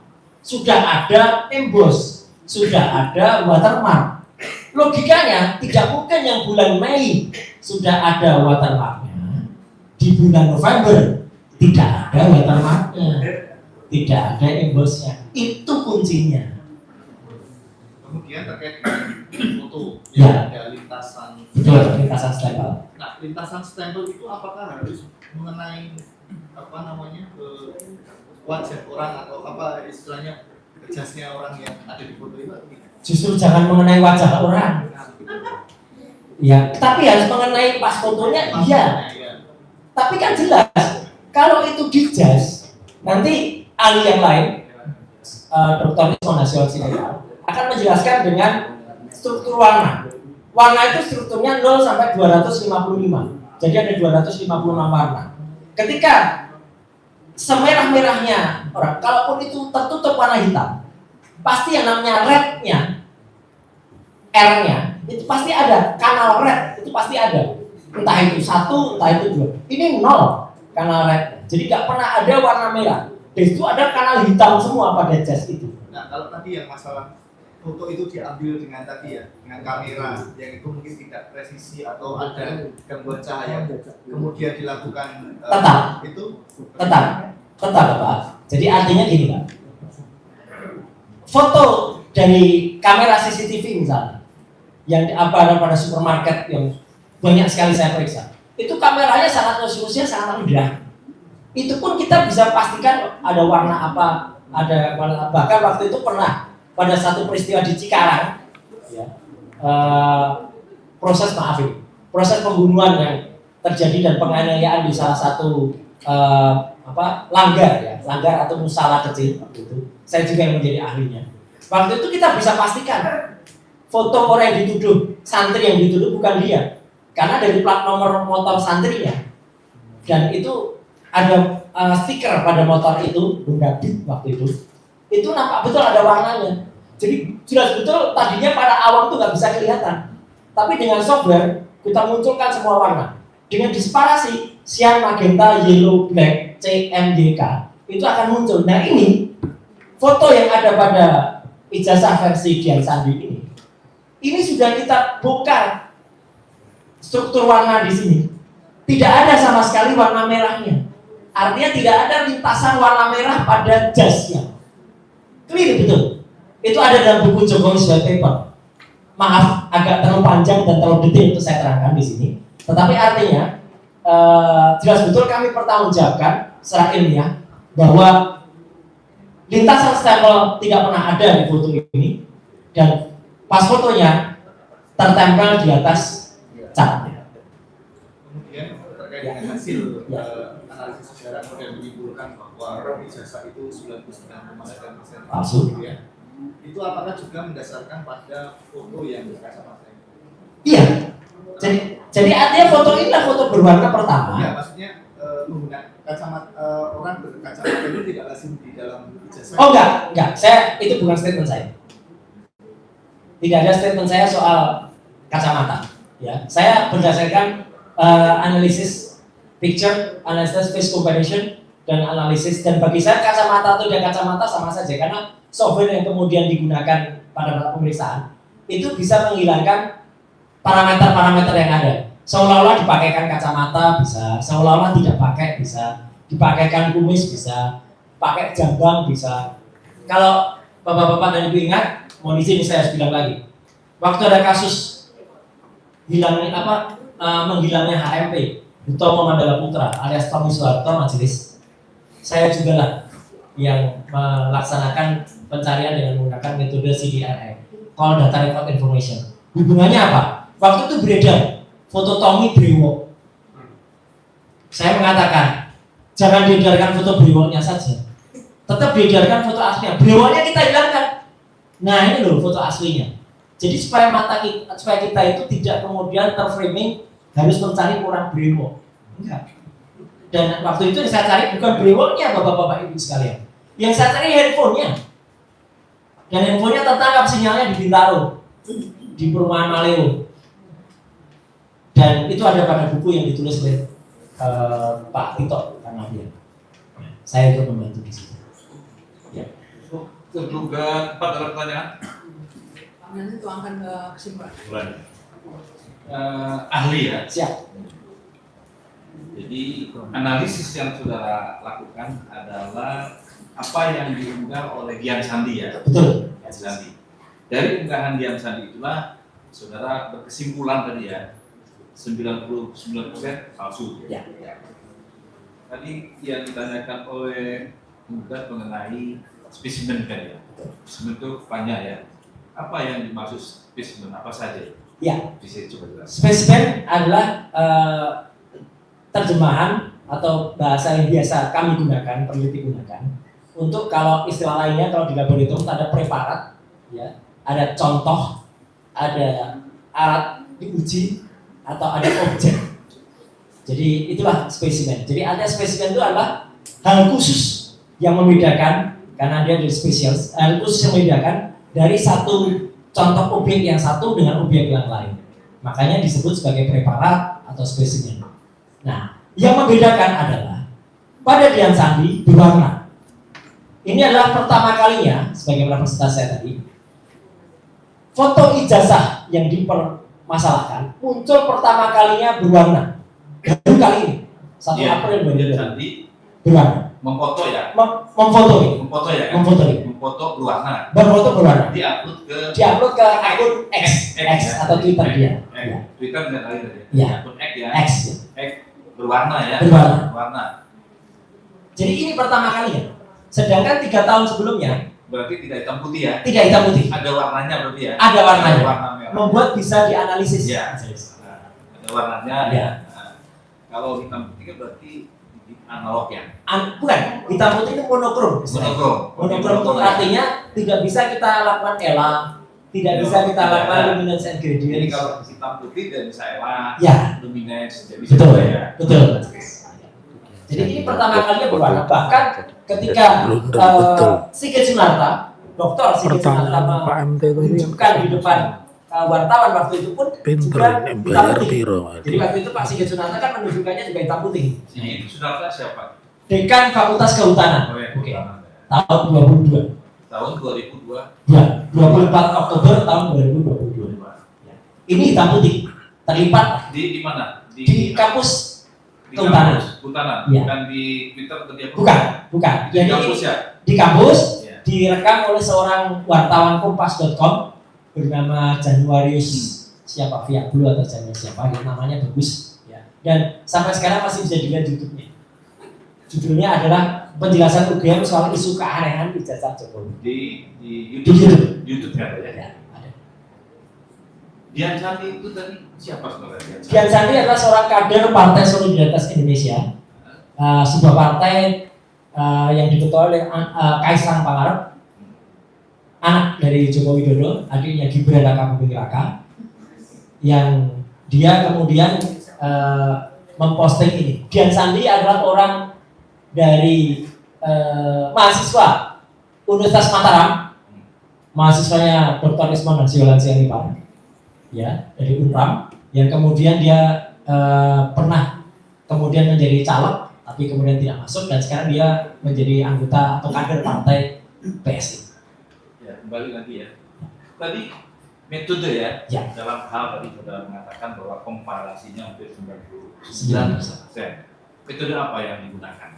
Yang saudara lakukan? Baik. Ini saudara sendiri atau Saya sendiri. sebenarnya mengenai Ya. sebenarnya ya? Iya, Sendiri jadi juga. banyak sekali metode yang kami pakai. Ya. Gabungan misalnya dari ELA, Error Level Analysis. Salah satunya adalah ELA. Ah. Salah duanya atau keduanya adalah histogram. histogram. Histogram. Histogram. Histogram itu yang muncul warna-warna tadi. Nah, Kayak kalau maaf saya baru ingat istilah awamnya. Orang kalau di foto aurora Mas. wow. Ya, di studio itu banyak Warna-warna ya. aurora. Ya, itu sebenarnya bukan aurora. Itu sebenarnya ada warna yang kemudian muncul ketika di dalam boxnya itu dia dicahayai. Tapi ya nggak apa-apa lah, buat orang senang itu disebut aurora. Padahal itu bukan aurora. Aurora itu adalah penamaan dari alam yang ada di Norwegia Utara, itu aurora. Jadi, metode yang ketiga yaitu luminance and gradients. Luminance and gradients adalah menunjukkan relief dari sebuah gambar. Jadi gambar dari fotonya dari Dian Sandi, saya lakukan luminance itu akan menunjukkan kalau tidak ada lintasan stempel, tidak ada emboss, tidak ada watermark. Di luminan tadi ya. Luminance Iya. gradient. Ya. Berarti dari foto ya. Dari dari ijazah. Jasa. Ya. Tadi fotonya deh maksudnya. Foto ijazahnya. Foto Foto ijazah ijazah yang dimiliki oleh Dian Sandi. Dian Sandi. Ya. Itu ya fotonya ya. Itu fotonya. Tadi ada dari pertanyaan dari pemerintah Siap. bahwa foto yang itu foto siapa yang itu? Kalau foto di sini itu yang jelas ini bukan presiden ke-7. Saya berani pastikan bukan. Karena sudah lewat face recognition, sudah lewat face comparison, kemudian face identification, ini bukan sama sekali Joko Widodo. Foto yang identik dengan Joko Widodo adalah foto orang gondrong yang kemudian memang sempat ada bersama, bukan ketika di kampus, tetapi dengan beberapa pekerja yang katanya pekerja dari Aceh, katanya nggak ada hubungannya dengan UGM. Itu mirip, itu masuk dengan foto Presiden ke-7 sekarang, itu di atas 80%. Foto yang orang duduk jongkok. Ini yang Ada bukti. Iya, tapi bukan ini, sama sekali bukan ini. bukan yang di sini. Punya bukti nggak bro? Punya bukti